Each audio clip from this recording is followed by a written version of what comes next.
ಪ್ರೀತಿಯ ಸಹೋದರ ಮತ್ತು ಸಹೋದರಿಯರೇ, ನಿಮ್ಮೆಲ್ಲರಿಗೂ ತಂದೆಯ ದೇವರ ನಾಮದಲ್ಲೂ ಯೇಸು ಕ್ರಿಸ್ತ ನಾಮದಲ್ಲೂ ವಂದಿಸ್ತಾ, ಈ ಒಂದು ಸಂಜೆ ವೇಳೆಯಲ್ಲಿ ತಂದೆಯ ದೇವರ ಒಂದು ಮಹಾಕೃಪೆ, ಒಂದು ಕರುಣೆಯಿಂದ ನಾವೆಲ್ಲರೂ ಒಟ್ಟಾಗಿ ಸೇರಿ ತಂದೆಯ ದೇವರ ಒಂದು ಕೃಪೆಯಿಂದ ಯೇಸು ಕ್ರಿಸ್ತ ಒಂದು ಜೀವನ ಕುರಿತಾದ ಒಂದು ಸಂಗತಿಗಳನ್ನ ನಾವು ಈ ಒಂದು ಸಮಯದಲ್ಲಿ ಅಧ್ಯಯನ ಮಾಡುವಂತರಾಗಿರೋಣ.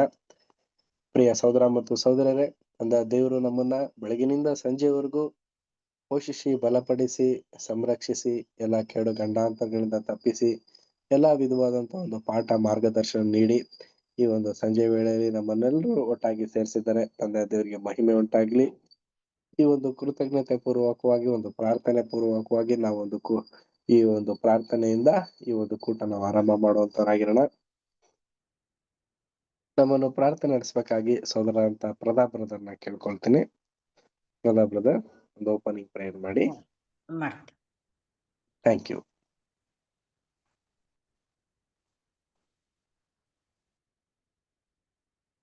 ಪ್ರಾರ್ಥನೆ ಮಾಡೋಣ.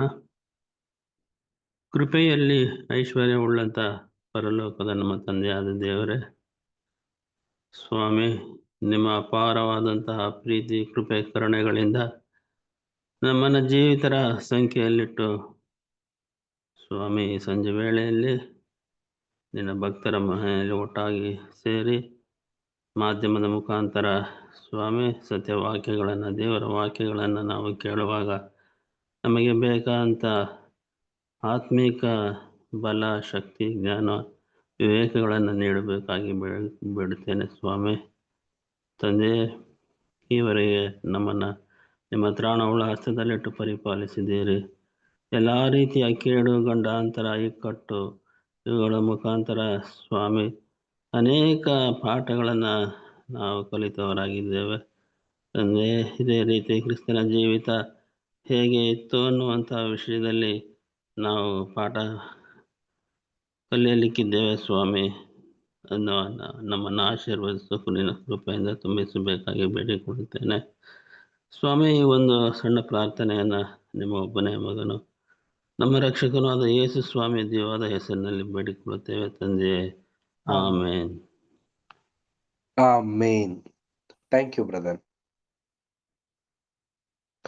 ಪ್ರೀತಿಯ ಸಹೋದರ ಮತ್ತು ಸಹೋದರಿಯರೇ, ಈ ದಿನ ಲೈಫ್ ಆಫ್ ಕ್ರೈಸ್ಟ್ ಭಾಗ 2 ಕನ್ನಡದಲ್ಲಿ ಪೇಜ್ ನಂಬರು 77, ಇಂಗ್ಲಿಷ್ ನಲ್ಲಿ ಪೇಜ್ ನಂಬರ್ 107. ಈ ಒಂದು ದಿನದಲ್ಲಿ ನಾವು ಆ ಒಂದು ಮುಂದುವರೆದ ಒಂದು ಸಂಗತಿಗಳನ್ನ ತಿಳ್ಕೊಳ್ಳುವಂತ ಆಗಿರೋಣ.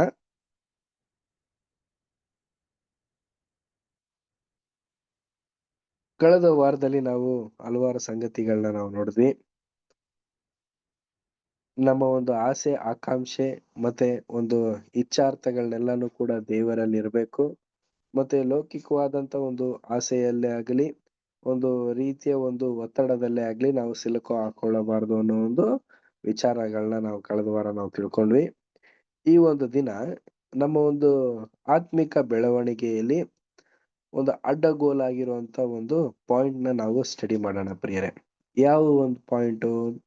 ಪ್ರಿಯ ಸಹೋದರ ಮತ್ತು ಸಹೋದರಿಯರೇ, ನಮ್ಮನ್ನ ಯೇಸು ಕ್ರಿಸ್ತರು ನಮ್ಮನ್ನ ಅರ್ತಿರೋರಾದ್ರೇನೆ ನಾವು ಆ ಒಂದು ವಿಶೇಷವಾದಂತ ಒಂದು ಸ್ಥಾನಮಾನಕ್ಕೆ ಹೋಗೋದಕ್ಕೆ ಯೋಗ್ಯರಾಗಿ ಕಾಣಿಸಲ್ಪಡ್ತೀವಿ. ನಾವು ಬಹಿರಂಗಕ್ಕೆ ಮಾತ್ರ ತೋರುವಂತವರಾಗಿದ್ರೆ ದೇವರು ನಮ್ಮನ್ನ ಯಾವ ರೀತಿ ಲೆಕ್ಕಿಸ್ತಾರೆ ಅನ್ನೋ ಒಂದು ಸಂಗತಿನ ಈ ದಿನ ನಾವು ಅಧ್ಯಯನ ಮಾಡೋಣ. ನಾನಿಂದು ನಿನ್ನನ್ನು ಅರಿಯನು ಅನ್ನೋ ಒಂದು ಪಾಯಿಂಟ್ ನ ಈ ದಿನ ನಾವು ಸ್ಟಡಿ ಮಾಡೋಣ. ಈ ಒಂದು ಕಾಂಟೆಕ್ಸ್ಟ್ ಅನ್ನ ಸಹೋದರಿಯಾದಂತ ಅನು ಸಿಸ್ಟರ್ ಓದ್ಬೇಕಾ ಕೇಳ್ಕೊಳ್ತೇನೆ. ಓಕೆ. ನಾನೆಂದು ನಿಮ್ಮನ್ನು ಅರಿಯನು. ತನ್ನ ಪ್ರಸಂಗವನ್ನು ಮುಂದುವರಿಸುವವನಾಗಿ ನಮ್ಮ ಕರ್ತನು ಇದನ್ನು ಅಡಕ ಮಾಡಿ ಹೇಳಿರುವುದೇನೆಂದರೆ, ಕಡೆಯಲ್ಲಿ ಹೆಸರಿಗೆ ಹಿಂಬಾಲಕರಾಗಿರುವ ಒಂದು ದೊಡ್ಡ ಗುಂಪು ತನ್ನ ಮನೋಭಾವವನ್ನು ಹೊಂದಲಾರದೆ, ತಾನು ಅಪೇಕ್ಷಿಸುವ ಫಲಗಳನ್ನು ಕೊಡಲಾಗದೆ, ತನ್ನಿಂದ ಕರೆಯಲ್ಪಟ್ಟು ಮತ್ತು ಆಯಲ್ಪಟ್ಟು ನಂಬಿಗಸ್ತರಾದ ವರ್ಗದ ಅಂಗಗಳಾಗದೆ ಇರುವವರು, ಆದರೂ ಬಾಹ್ಯ ರೀತಿಯಲ್ಲಿ ತೋರಿಕೆಗೆ ಇವೆಲ್ಲವನ್ನು ಹೊಂದಿರುವಂತಿರುವರು. ಈ ವರ್ಗಕ್ಕೆ ಸೇರಿದವರು ಬಹುಮಂದಿ ಇರುವರೆಂದು ಆತನು ಹೇಳಿರುವನು. ಆತನು ನಮ್ಮ ದಿನಗಳವರೆಗೂ ಸೂಚಿಸಿ ಹೇಳುತ್ತಾ ಅದನ್ನು ಆ ದಿನದಲ್ಲಿ, ಅಂದರೆ ಈ ಸುವಾರ್ಥ ಯುಗದ ಮುಕ್ತಾಯದ ಆ ಪರೀಕ್ಷಾ ಕಾಲದಲ್ಲಿ ಆತನು ಬಂದು ತನ್ನ ಮೊದಲಗಿತ್ತಿಯು ತನ್ನ ದೇಹದ ಅಂಗಗಳು ಆ ರಾಜ್ಯದಲ್ಲಿ ತನಗೆ ಸಹಕಾರಿಗಳು ಆಗುವವರನ್ನು ತನ್ನ ಸ್ವಕೀಯ ಜನವಾಗಿ ಅಥವಾ ತನ್ನ ಆಭರಣಗಳನ್ನಾಗಿ ಮಾಡಿಕೊಂಡು ಅವರನ್ನು ಮಹಿಮೆಪಡಿಸುವನು. ಆ ಕಾಲದಲ್ಲಿ, ಅಂದರೆ ನಮ್ಮ ದಿನದಲ್ಲಿ, ಹಲವರು ತಾವು ಕರ್ತನನ್ನು ತಿಳಿದವರು, ಪ್ರವಾದಿಸುವವರು ಅಥವಾ ಬೋಧಕರು, ನಾವು ದೆವ್ವಗಳನ್ನು ಬಿಡಿಸುವವರು, ಪಾಪವನ್ನು ಅದರ ಹಲವಾರು ಬಗೆಯ ಕೆಟ್ಟತನವನ್ನು ವಿರೋಧಿಸುವವರು, ಮಹತ್ಕಾರ್ಯಗಳನ್ನು ನಡೆಸುವವರು ಆಗಿದ್ದು, ಆತನ ಹೆಸರಿನಲ್ಲಿ ಸಾಮಾಜಿಕ ಸೇವೆಯ ಸೇವಾ ಸಂಸ್ಥೆಗಳು, ವಿದ್ಯಾಶಾಲೆಗಳು, ಕ್ರೈಸ್ತ ಧರ್ಮ ಬೋಧನಾ ಶಾಲೆಗಳು ಮುಂತಾದವುಗಳನ್ನು ನಡೆಸುತ್ತಿರುವುದಾಗಿ ಹೇಳುವರು. ರಿವೈಸ್ ವರ್ಷನ್ ಎಂಬ ಪುನರಾವರ್ತಿತ ಭಾಷಾಂತರವು ಇದನ್ನು ನಿನ್ನ ಹೆಸರಿನ ಮೂಲಕವಾಗಿ ಎಂದು ಸೂಚಿಸಿ ಕ್ರಿಸ್ತನ ಹೆಸರನ್ನು ನಿಜವಾಗಿಯೂ ಆಕರ್ಷಣೆ ಮೋಡಿ ಮಾಡಲು ಉಪಯೋಗಿಸುವವರೆಂದು ತಿಳಿಸಿರುವುದು. Thank you sister. ಪ್ರಿಯ ಸಹೋದರ ಮತ್ತು ಸಹೋದರಿಯರೇ, ದೇವರ ಒಂದು ವಿಶೇಷವಾದಂತ ಒಂದು ಯೋಜನೆಯಲ್ಲಿ ನಮಗೆ ಬಂದಿರೋ ಪ್ರಕಾರ ಪರಲೋಕದ ಒಂದು ರಕ್ಷಣೆಯಲ್ಲಿ 2 ವಿಧವಾದಂತ ಒಂದು ರಕ್ಷಣೆ ಇದೆ ಪ್ರಿಯರೇ. ಮೊದಲನೇ ಒಂದು ರಕ್ಷಣೆ 1,44,000 ಸದಸ್ಯರುಗಳು. ಎರಡನೇ ಒಂದು ರಕ್ಷಣೆ ಬಂದು ಮಹಾಸಮೂಹ. ಆ ಒಂದು ಮಹಾಸಮೂಹದ ಒಂದು ವಿಚಾರನ ಈ ದಿನ ನಮ್ಗೆ ಪ್ರಸಂಗವಾಗಿ ನಮ್ಗೆ ತಿಳಿಸ್ತಾ ಇದ್ದಾರೆ. ಯಾವ ರೀತಿ ಅಂತಂದ್ರೆ, ಈ ಒಂದು ಮಹಾಸಮೂಹ ಯಾರಲ್ಲೂ ಎಣಿಸಲಾಗದಂತ ಒಂದು ಮಹಾಸಮೂಹ. ಅಂದ್ರೆ ಏನಂತ ನಾವು ನೋಡ್ಬೇಕಾದ್ರೆ ತುಂಬಾ ಜನರಿರುವಂತ ಒಂದು ಸಮೂಹನೇ ಯಾವುದು ಅಂತ ನಾವು ನೋಡ್ಬೇಕಾದ್ರೆ ಆ ಒಂದು ಗ್ರೇಟ್ ಮಲ್ಟಿಟ್ಯೂಡ್ ಮಹಾಸಮೂಹದಲ್ಲಿರುವಂತ ದೇವರ ಮಕ್ಕಳು, ಸಭೆಗಾಗಿ ಆರಿಸಲ್ಪಟ್ಟವರು, ಆದರೆ ಆಯ್ಕೆಯನ್ನು ಆಯ್ಕೆ ಆಗಲಿಕ್ಕೆ ಬೇಕಾದಂತ ಒಂದು ಗುಣಲಕ್ಷಣಗಳನ್ನು ಅವರಲ್ಲಿ ಇರದೆ ಅವರು ಬೀಳಲ್ಪಟ್ಟಂತ ಮಕ್ಕಳು ಅಂತಾನೆ ನಾವಿಲ್ಲಿ ಧ್ಯಾನಿಸಬಹುದು ಪ್ರಿಯರೇ. ಅಂತ ಒಂದು ಮಕ್ಕಳು ಯಾವ ರೀತಿ ಅಂತ ನಾವು ನೋಡ್ಬೇಕಾದ್ರೆ, ಅವ್ರನ್ನ ದೇವರು ಕರೆದಿದ್ದಾರೆ, ಅವ್ರನ್ನ ಆರಿಸಿದ್ದಾರೆ, ನಂಬಿಗಸ್ತರಾಗಿ ತೋರ್ಪಡಿಸಿದ್ದಾರೆ. ಆದ್ರೆ ಮಾರ್ಗ ಮಧ್ಯದಲ್ಲೇನೆ ಅವ್ರು ಏನಾಗಿದ್ದಾರೆ ಅಂತಂದ್ರೆ ಆ ಒಂದು ನಂಬಿಕೆನ ಅವ್ರು ಹಿಡ್ಕೊಂಡಿರಲ್ಲ ಪ್ರಿಯರೇ. ಅಂತ ಒಂದು ವಿಶೇಷವಾದಂತ ಒಂದು ಜನರನ್ನ ಯಾರು ಅಂತ ನಾವು ನೋಡ್ಬೇಕಾದ್ರೆ ಮಹಾಸಮೂಹ.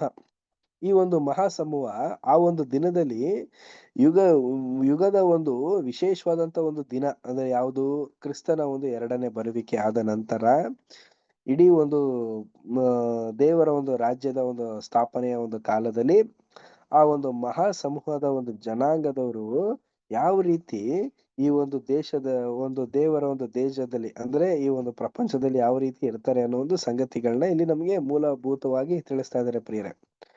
ಆ ರಾಜ್ಯದಲ್ಲಿ ಏನಾಗಿರುತ್ತೆ ಅಂತ ನಾವು ನೋಡ್ಬೇಕಾದ್ರೆ, ಇಲ್ಲಿ ಯಾವುದೇ ಒಂದು ತಪ್ಪಾದಂತ ಒಂದು ಮಾರ್ಗದರ್ಶನದಲ್ಲಿ ಇರುವಂತ ಒಂದು ಜನಗಳೇ ಇರೋದಿಲ್ಲ. ಆದರೂ ಕೂಡ ಆ ಒಂದು ಸಂದರ್ಭದಲ್ಲಿ ಏನಾಗಿರುತ್ತೆ ಅಂತಂದ್ರೆ ಎಲ್ಲರಲ್ಲೂ ಕೂಡ ಒಂದು ತಪ್ಪಾದಂತ ಒಂದು ವಿಶೇಷವಾದಂತ ಒಂದು ಯೋಜನೆಗಳು ಬಿದ್ದುಬಿಟ್ಟಿರುತ್ತೆ. ಯಾರಿಗೆ? ಈ ಒಂದು ಭೂಲೋಕದಲ್ಲಿ ಇರುವಂತ ಹೆಸರುಕರಿಸ್ತ್ರಿಗಳು. ಯಾವ ರೀತಿ ದೆವ್ವನ ಬಿಡಿಸೋದು, ಪಾಪನ ತೊರೆಯೋದು, ಹಲವಾರು ಬಗ್ಗೆ ಒಂದು ಕೆಟ್ಟ ಮಾತನ್ನ ಮಾತಾಡದೇ ಇರೋದು, ಮಹತ್ವ ಕಾರ್ಯಗಳನ್ನ ಮಾಡೋದು, ಈ ಒಂದು ಸಣ್ಣ ಪುಟ್ಟ ಒಂದು ಕೆಲಸಗಳಲ್ಲಿ ಅವರು ನಂಬಿಗಸ್ತರಾಗಿರೋದಕ್ಕೆ ಪ್ರಯತ್ನ ಪಟ್ಟು ಅವರು ದೇವರ ಒಂದು ವಿಶೇಷವಾದಂತ ಇದ್ರಲ್ಲಿ ಬರೋದಿಲ್ಲ. ಅಂದ್ರೆ ಯಾವುದು ಸಂಘಟನೆಗಳಿಗೆಲ್ಲ ಸೇರ್ಕೊಂಡು ಅವರು ಕ್ರೈಸ್ತ ಧರ್ಮನ ಏನ್ ಮಾಡ್ಬಿಟ್ಟಿರ್ತಾರೆ ಅಂತಂದ್ರೆ ತಪ್ಪಾದಂತ ಒಂದು ಸಂಗತಿಗೆ ಕರ್ಕೊಂಡು ಹೊಂಟೋಗಿರ್ತಾರಂತೆ ಪ್ರಿಯರೇ. ಈ ಒಂದು ವರ್ಗದಲ್ಲಿ ಇರುವಂತ ಜನಗಳು ಮಹಾಸಮೂಹದಲ್ಲಿ ಬರ್ತಾರ ಅಂದ್ರೆ ಇಲ್ಲ, ಅವ್ರು ಯಾರು ಕೂಡ ಬರೋದಕ್ಕೆ ಸಾಧ್ಯ ಇಲ್ಲ. ಯಾರು ದೇವರ ಒಂದು ದೃಷ್ಟಿಕೋನದಲ್ಲಿ ನಡೆದು ದೇವರ ಒಂದು ವಿಶೇಷವಾದಂತ ಮಾರ್ಗದಲ್ಲಿ ಇದ್ದು ಅದರಲ್ಲೂ ಕೂಡ ಕೆಲವೊಂದು ಗುಣಗಳು ಇಲ್ಲದೆ ಇರುವಂತ ವ್ಯಕ್ತಿಗಳೇನೆ ಬರೋದೇ ಎಲ್ಲಿಗೆ ಅಂದ್ರೆ ಮಹಾಸಮೂಹಕ್ಕೆ. ನೆಕ್ಸ್ಟ್ ಪಾಯಿಂಟ್ ನಾವು ರೀಡ್ ಮಾಡೋಣ.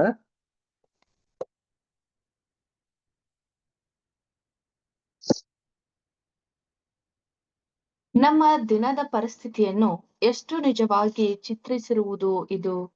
ಎಷ್ಟು ಮಂದಿ ಒಡೆಯನ ವಾಕ್ಯಕ್ಕೂ ಅದರ ಭಾವಾರ್ಥಗಳಿಗೂ ಸ್ಪಷ್ಟವಾಗಿ ವಿರೋಧವಾಗಿರುವ ತಮ್ಮ ಉದ್ಯಮ ಸಂಸ್ಥೆಗಳಿಗೆ ಕರ್ತನ ಹೆಸರನ್ನು ಅನೇಕ ವೇಳೆ ವ್ಯರ್ಥವಾಗಿ ತೆಗೆದುಕೊಂಡಿರುವರು.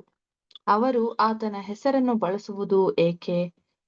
ಕೇವಲ ಒಂದು ತಾಯ್ತದಂತೆ ಮೋಡಿ ಮಾಡಿ ತಮ್ಮ ಪ್ರಭಾವವನ್ನು ಹೆಚ್ಚಿಸಿಕೊಂಡು ತಮ್ಮ ಸ್ವಂತ ಮನಸ್ಸುಗಳನ್ನು ತೃಪ್ತಪಡಿಸಿಕೊಳ್ಳಲು, ತಮ್ಮ ಚಿತ್ತವನ್ನು ನೆರವೇರಿಸಿಕೊಂಡು ತಾವು ದೇವರ ಚಿತ್ತವನ್ನು ನೆರವೇರಿಸುವವರಾಗಿದ್ದೇವೆಂದು ತಮ್ಮನ್ನು ತಾವೇ ನಂಬಿಸಿಕೊಳ್ಳಲು, ನಮ್ಮ ಕಾಲದ ಧಾರ್ಮಿಕ ಸಂಸ್ಥೆಗಳ ವಿಷಯವಾಗಿ ಇದು ಎಷ್ಟು ಸತ್ಯ.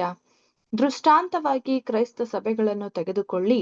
ಅವರು ತಮ್ಮ ಪಂಗಡದ ಮನೋಭಾವಗಳು, ಸಿದ್ಧಾಂತಗಳು, ವಿಧಾನಗಳು, ಸಂಸ್ಥೆಗಳು ಹೆಚ್ಚು ಕಡಿಮೆ ದೇವರಿಗೆ ವಿರೋಧವಾಗಿರುವುದೆಂಬುದನ್ನು ಅರಿತಿದ್ದಾಗ್ಯೂ ತಮ್ಮ ಸಂಸ್ಥೆಗಳಿಗೆ ಕ್ರಿಸ್ತನ ಹೆಸರನ್ನು ಕೂಡಿಸದಿದ್ದಲ್ಲಿ ಅವರಿಗೆ ತೃಪ್ತಿಯಾಗದು ಎಂಬುದೇ. Thank you. ಪ್ರಿಯ ಸಹೋದರ ಮತ್ತು ಸಹೋದರಿಯರೇ, ಈಗ ಪ್ರೆಸೆಂಟ್ ದಿನದ ಒಂದು ಸಿಚುವೇಶನ್ಸ್ ಗಳನ್ನ ಸಹೋದರರು ನಮ್ಗೆ ತಿಳಿಸ್ತಾ ಇದ್ದಾರೆ. ಪ್ರಿಯರೇ, ಯಾವ ರೀತಿ ಈಗಿದೆ ಅಂತ ನಾವು ನೋಡ್ಬೇಕಾದ್ರೆ, ಈ ಒಂದು ಕ್ರೈಸ್ತ ಧರ್ಮದಲ್ಲಿ ಹೆಸರು ಕ್ರೈಸ್ತರು ಬ್ಯಾಬಿಲೋನ್ ಅವರ ಒಂದು ವಿಚಾರದಲ್ಲಿ ಏನಾಗಿದೆ ಅಂತಂದ್ರೆ, ಒಡೆಯನು ಅಂದ್ರೆ ಯಾರು? ಯೇಸು ಕ್ರಿಸ್ತನ ಒಂದು ಹೆಸರನ್ನ ಮುಖಾಂತರನೇ ಅವ್ರು ಏನ್ ಮಾಡ್ತಾ ಇದಾರೆ ಅಂತಂದ್ರೆ, ಎಲ್ಲಾ ಒಂದು ಚಟುವಟಿಕೆಗಳನ್ನೆಲ್ಲ ಮಾಡ್ತಾ ಇದಾರೆ. ಆದ್ರೆ ಸ್ವಂತವಾಗಿ ಅವರ ಮನಪೂರ್ವಕವಾಗಿ ದೇವರ ಒಂದು ಚಿತ್ತನ ನೆರವೇರಿಸ್ತಾ ಇದಾರ ಅಂತ ನಾವೇ ಅವ್ರಿಗೆ ಪ್ರಶ್ನೆ ಹಾಕಿದ್ರೆ, ನಿಜವಾಗ್ಲೂ ಅವರು ಸತ್ಯದ ಅನುಗುಣವಾಗಿ ಅವ್ರು ಮಾಡ್ತಾ ಇಲ್ಲ ಅಂತ ಅವ್ರಿಗೂ ಗೊತ್ತು, ನಮಗೂ ಗೊತ್ತು. ಬಟ್ ಸೈತಾನನ ಒಂದು ಆಶ್ವಾಸನೆಯಿಂದ ಅವ್ರು ಏನ್ ಮಾಡಿದ್ದಾರೆ ಅಂತಂದ್ರೆ, ಇಡೀ ಒಂದು ಜಗದಲ್ಲಿ ಕ್ರೈಸ್ತ ಒಂದು ಧರ್ಮದ ಸಂಘಟನೆಗಳು, ಒಂದು ವಿಶೇಷವಾದಂತ ರೀತಿಯಲ್ಲಿ ಕ್ರೈಸ್ತ ಸಭೆಗಳು, ಒಂದು ಮನೋಭಾವಗಳ ಒಂದು ಸ್ಥಿತಿಗತಿಗಳು ಅಂತ ಅನ್ಬಿಟ್ಟು ಎಲ್ಲಾ ರೀತಿಯಲ್ಲೂ ಕೂಡ ಮಾಡ್ತಾ ಇದ್ದಾರೆ. ಯಾವ ರೀತಿ? ಎಕ್ಸಾಂಪಲ್ ನಮ್ಗೆಲ್ಲ ಗೊತ್ತು, ಬ್ಯಾಬಿಲೋನ್ ಸಭೆಗಳಲ್ಲೆಲ್ಲಾನು ಕೂಡ ಪ್ರಸಂಗಗಳು ಯಾವ ರೀತಿ ಇರುತ್ತೆ ಅಂತಂದ್ರೆ, ತಿಂಗಳಲ್ಲಿ 4 ವಿಧವಾದಂತ ಒಂದು ಪ್ರಸಂಗಗಳು ಮಾಡೋದು. ಒಂದು ತಿಂಗಳ ಮೊದಲನೇ ವಾರದಲ್ಲಿ ಏನಾಗಿರುತ್ತೆ? ಕರ್ತನ ಭೋಜನದ ಬಗ್ಗೆ ಪ್ರಸಂಗ ಮಾಡ್ತಾರೆ.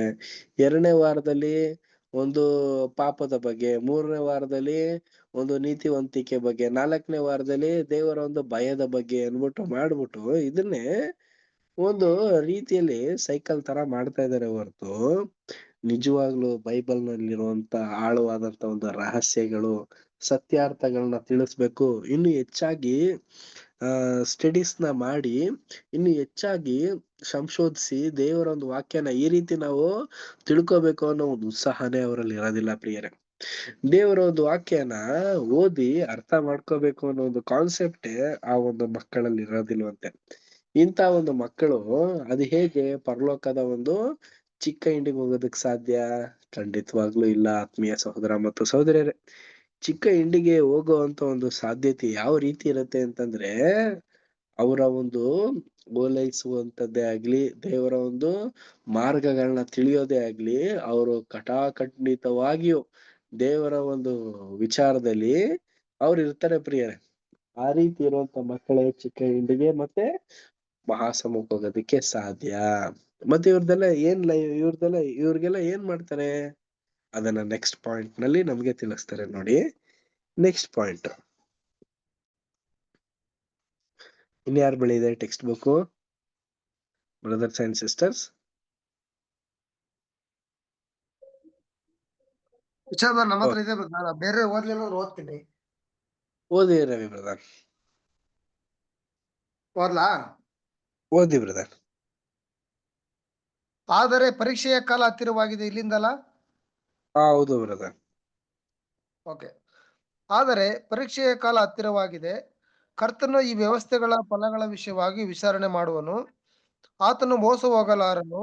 ಹೌದು, ಆತನು ತನ್ನ ನಿರ್ಣಯಗಳು ನ್ಯಾಯವಾದವುಗಳೆಂದು ಎಲ್ಲರೂ ಕಾಣುವಂತೆ ಕೆಟ್ಟ ಹಣ್ಣುಗಳನ್ನು ಹೊರಗೆಡುವವನು. ತನ್ನ ಮಾತುಗಳನ್ನು ನಿರ್ಲಕ್ಷಿಸುವುದು ಭ್ರಷ್ಟತೆಯುಂಟಾಗಿ ನಶಿಸುವಂತಾಗಲು ನಡೆಸುವುದೆಂದು ತೋರ್ಪಡಿಸಲಾಗುವುದು.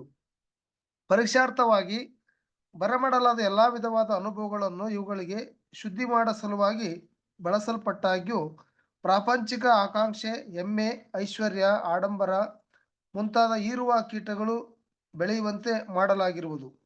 ಬಾಬೆಲಿನ ಪ್ರವಾದಿಗಳಲ್ಲಿ ಹಲವರು ಸುಳ್ಳು ಪ್ರವಾದಿಗಳೆಂಬುದನ್ನು ತೋರಿಸಿಕೊಡಲಾಗುವುದು. ಇವರ ಬೋಧನೆಗಳು ಜನರನ್ನು ತಪ್ಪು ದಾರಿಗೆಳೆದಿರುವುದು ಮತ್ತು ಇದು ಆಶೀರ್ವಾದವನ್ನು ತರುವುದಕ್ಕೆ ಬದಲಾಗಿ ಹಾನಿಯನ್ನು ಉಂಟು ಮಾಡಿರುವುದು. ಅವರಲ್ಲಿ ಜ್ಞಾನ ಪ್ರಕಾಶವನ್ನು ಉಂಟು ಮಾಡುವುದರ ಬದಲಾಗಿ ಅವರನ್ನು ಕುರುಡರನ್ನಾಗಿ ಮಾಡಿರುವುದು. ಹಲವರು ಕುರಿವೇಷದ ಹೊಟ್ಟೆಬಾಕ ತೋಳಗಳಾಗಿ ಪ್ರಖ್ಯಾತಿ ಪ್ರಾಮುಖ್ಯತೆ ಹಾಗೂ ಜನರಿಂದ ಗೌರವ ಪಡೆಯಲು ಹಸಿದು ಆತುರ ಪಡುವವರಾಗಿ ಇಂದಿನ ಹಿತಾಸಕ್ತಿಗಳನ್ನು ತಮ್ಮ ವೈಯಕ್ತಿಕ ವೈಭವೀಕರಣಗಳಿಗಾಗಿ ವಿನಯ ಮಾಡಿಕೊಳ್ಳುವರೆಂಬುದನ್ನು ತೋರ್ಪಡಿಸಲಾಗುವುದು. ಯೇಸುವಿನ ಹೆಸರಿನಲ್ಲಿ ಯಕ್ಷಣೆ ಮಾಡುವುದು ಕೇವಲ ಒಂದು ಹೊರಗಿನ ನಿಲುವಂಗಿಯಂತಿದ್ದು, ಅದರ ಅಡಿಯಲ್ಲಿ ಕ್ರೈಸ್ತ ಪಂಗಡಗಳು ನೀಡುವ ಫಲಗಳು ಮೋಸಗೊಳಿಸುವುದು ಮತ್ತು ಮೋಸ ಹೋಗುವಂಥದ್ದು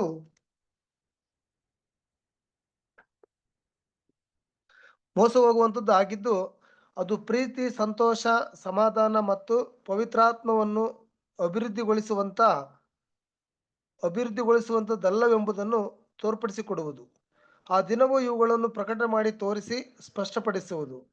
ದೇವರ ನಾಮವು ಅಪಕೀರ್ತಿಗೊಳಗಾಗಿರುವುದು ಮತ್ತು ಆತನ ವಾಕ್ಯವನ್ನು ತಪ್ಪಾಗಿ ನಿರೂಪಿಸಿರುವುದು. ಇವುಗಳ ಕಾರಣ ಸುಳ್ಳು ಬೋಧಕರಲ್ಲಿ ಪ್ರತಿಯೊಬ್ಬನೂ ತನ್ನ ಸ್ವಂತ ಹೊಟ್ಟೆಗಳನ್ನು ಹೊರೆದುಕೊಳ್ಳುತ್ತಿರುವ ಸಲುವಾಗಿ, ಅಂದರೆ ತನ್ನ ಸ್ವಂತ ಪಂಗಡಗಳ ಲಾಭಗಳಿಕೆಯನ್ನು ನೋಡಿಕೊಳ್ಳುತ್ತಿರುವ ಸಲುವಾಗಿ ಎಂಬುದಕ್ಕೆ ಕಡೆಯಲ್ಲಿ ಇಡೀ ಲೋಕವೇ ಸಾಕ್ಷಿಯಾಗಿರುವುದು. ಯೆಶಾಯ 56:11. Thank you brother. Thank you brother. ಪ್ರಿಯ ಸಹೋದರ ಮತ್ತು ಸಹೋದರರೇ, ಈ ಒಂದು ಕಾಂಟೆಕ್ಸ್ಟ್ ನಾವು ಮೆಡಿಟೇಟ್ ಮಾಡ್ಬೇಕಾದ್ರೆ ಇಲ್ಲಿ ನಮ್ಗೆ ಮೂಲತಃವಾಗಿ ಯಾವುದ್ರ ಬಗ್ಗೆ ಇಲ್ಲಿ ಡಿಸ್ಕಷನ್ ಮಾಡ್ತಾ ಇದ್ದಾರೆ ಅಂತಂದ್ರೆ, ಈಗಿನ ಕಾಲದಲ್ಲಿ ಇರುವಂತ ಒಂದು ಸುಳ್ಳು ಸಭೆಯ ಕ್ರೈಸ್ತರ ಒಂದು ಲಕ್ಷಣಗಳ ಬಗ್ಗೆ ಹೇಳ್ತಾ ಇದ್ದಾರೆ. ಯಾವ ರೀತಿ ಅಂತ ನಾವು ನೋಡ್ಬೇಕಾದ್ರೆ, ವ್ಯಾಪಾರ ಬಿಸ್ನೆಸ್ ಮಾಡುವಂತ ರೀತಿಯ ಒಂದು ಲಕ್ಷಣಗಳು ಇಲ್ಲಿ ತೋರ್ಪಡಿಸ್ತಾ ಇದ್ದಾರೆ. ಪ್ರಿಯ ಸಹೋದರ ಮತ್ತು ಸಹೋದರರೇ, ಈ ಒಂದು ಕ್ರೈಸ್ತ ಧರ್ಮದಲ್ಲಿ ಏನಾಗೋಗಿದೆ ಅಂತಂದ್ರೆ, ಸುಳ್ಳು ಕ್ರೈಸ್ತರುಗಳು ಬಹುತೇಕವಾಗಿ ಅನ್ಯಾಯದ ಒಂದು ರೀತಿಯಲ್ಲಿಯೂ ಮೋಸದ ರೀತಿಯಲ್ಲಿಯೂ ದೇವರ ಒಂದು ವಾಕ್ಯನ ಒಂದು ಕಾಣಿಕೆ ಒಂದು ಮಾತಿನ ಮೇರೆಗೆ ಭ್ರಷ್ಟಾಚಾರದ ರೀತಿಯಲ್ಲಿ ನಶ್ವರಕ್ಕೆ ಎಲ್ಲಾ ಸಭೆಗಳು ಹೋಗ್ತಾ ಇದೆ ಅಂತೆ ಪ್ರಿಯರೇ. ಅದ್ರಲ್ಲೂ ಕೂಡ ಹಲವಾರು ರೀತಿಯಲ್ಲಿ ಸಭೆಗಳಲ್ಲಿ ಏನಾಗಿದೆ ಅಂತಂದ್ರೆ, ಡಿನಾಮಿಗಳನ್ನ ಮಾಡ್ಕೊಂಡು, ಅಂದ್ರೇನು ಪಂಗಡಗಳನ್ನ ಮಾಡ್ಕೊಂಡು ಅವ್ರದೇ ಆದಂತ ಒಂದು ವ್ಯತ್ಯಾಸಕರವಾದಂತ ಒಂದು ಬೋಧನೆಗಳು, ಅವ್ರದೇ ಆದಂತ ಸಭೆಯಲ್ಲಿರುವಂತ ಮಕ್ಕಳಿಗೆ ಅನುಕೂಲ ಆಗುವಂತ ಒಂದು ಆ ಬೋಧನೆಗಳು, ಮತ್ತೆ ಸಭೆಯಲ್ಲಿರುವಂತ ಮಕ್ಕಳಿಗೆ ಒಂದು ರೀತಿಯ ಒಂದು ಪ್ರಾಮುಖ್ಯತೆ ಕೊಡುವಂತ ಒಂದು ಬೋಧನೆಗಳನ್ನ ಮಾಡಿ ಸತ್ಯ ವೇದದಲ್ಲಿರುವಂತ ಒಂದು ಆಚರಣೆಗಳನ್ನೆಲ್ಲ ತೆಗೆದು ಹಾಕ್ತಾ ಇದ್ದಾರೆ ಪ್ರಿಯರೇ. ಮೂಲತಃವಾಗಿ ನಾವು ನೋಡ್ಬೇಕಾದ್ರೆ ಈ ಒಂದು ಯಾವ್ದ್ರ ಬಗ್ಗೆ ನಾವು ಎಕ್ಸಾಂಪಲ್ ನಾವು ನೋಡ್ಬಹುದು ಅಂದ್ರೆ, ಈ ರೋಮನ್ ಕ್ಯಾಥಲಿಕ್ ಪ್ರಿಯರೇ.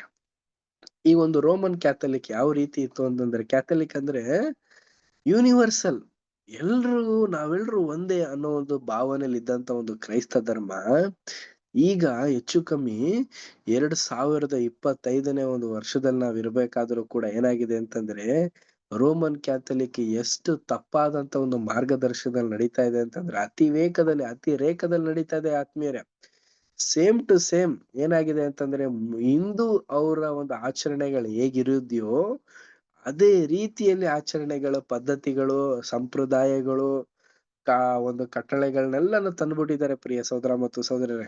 ಒಂದು ಯೇಸು ಕ್ರಿಸ್ತರ ಒಂದು ತ್ಯಾಗದ ಒಂದು ಬಲಿದಾನ, ಈಡು ಬಲಿಯ ಒಂದು ಮಹತ್ವಗಳನ್ನೇ ಈ ಒಂದು ರೋಮನ್ ಕ್ಯಾಥಲಿಕ್ ನ ಒಂದು ಪಂಗಡ ನಶ್ವರ ಮಾಡ್ಬಿಟ್ಟಿದೆ ಪ್ರಿಯರೇ.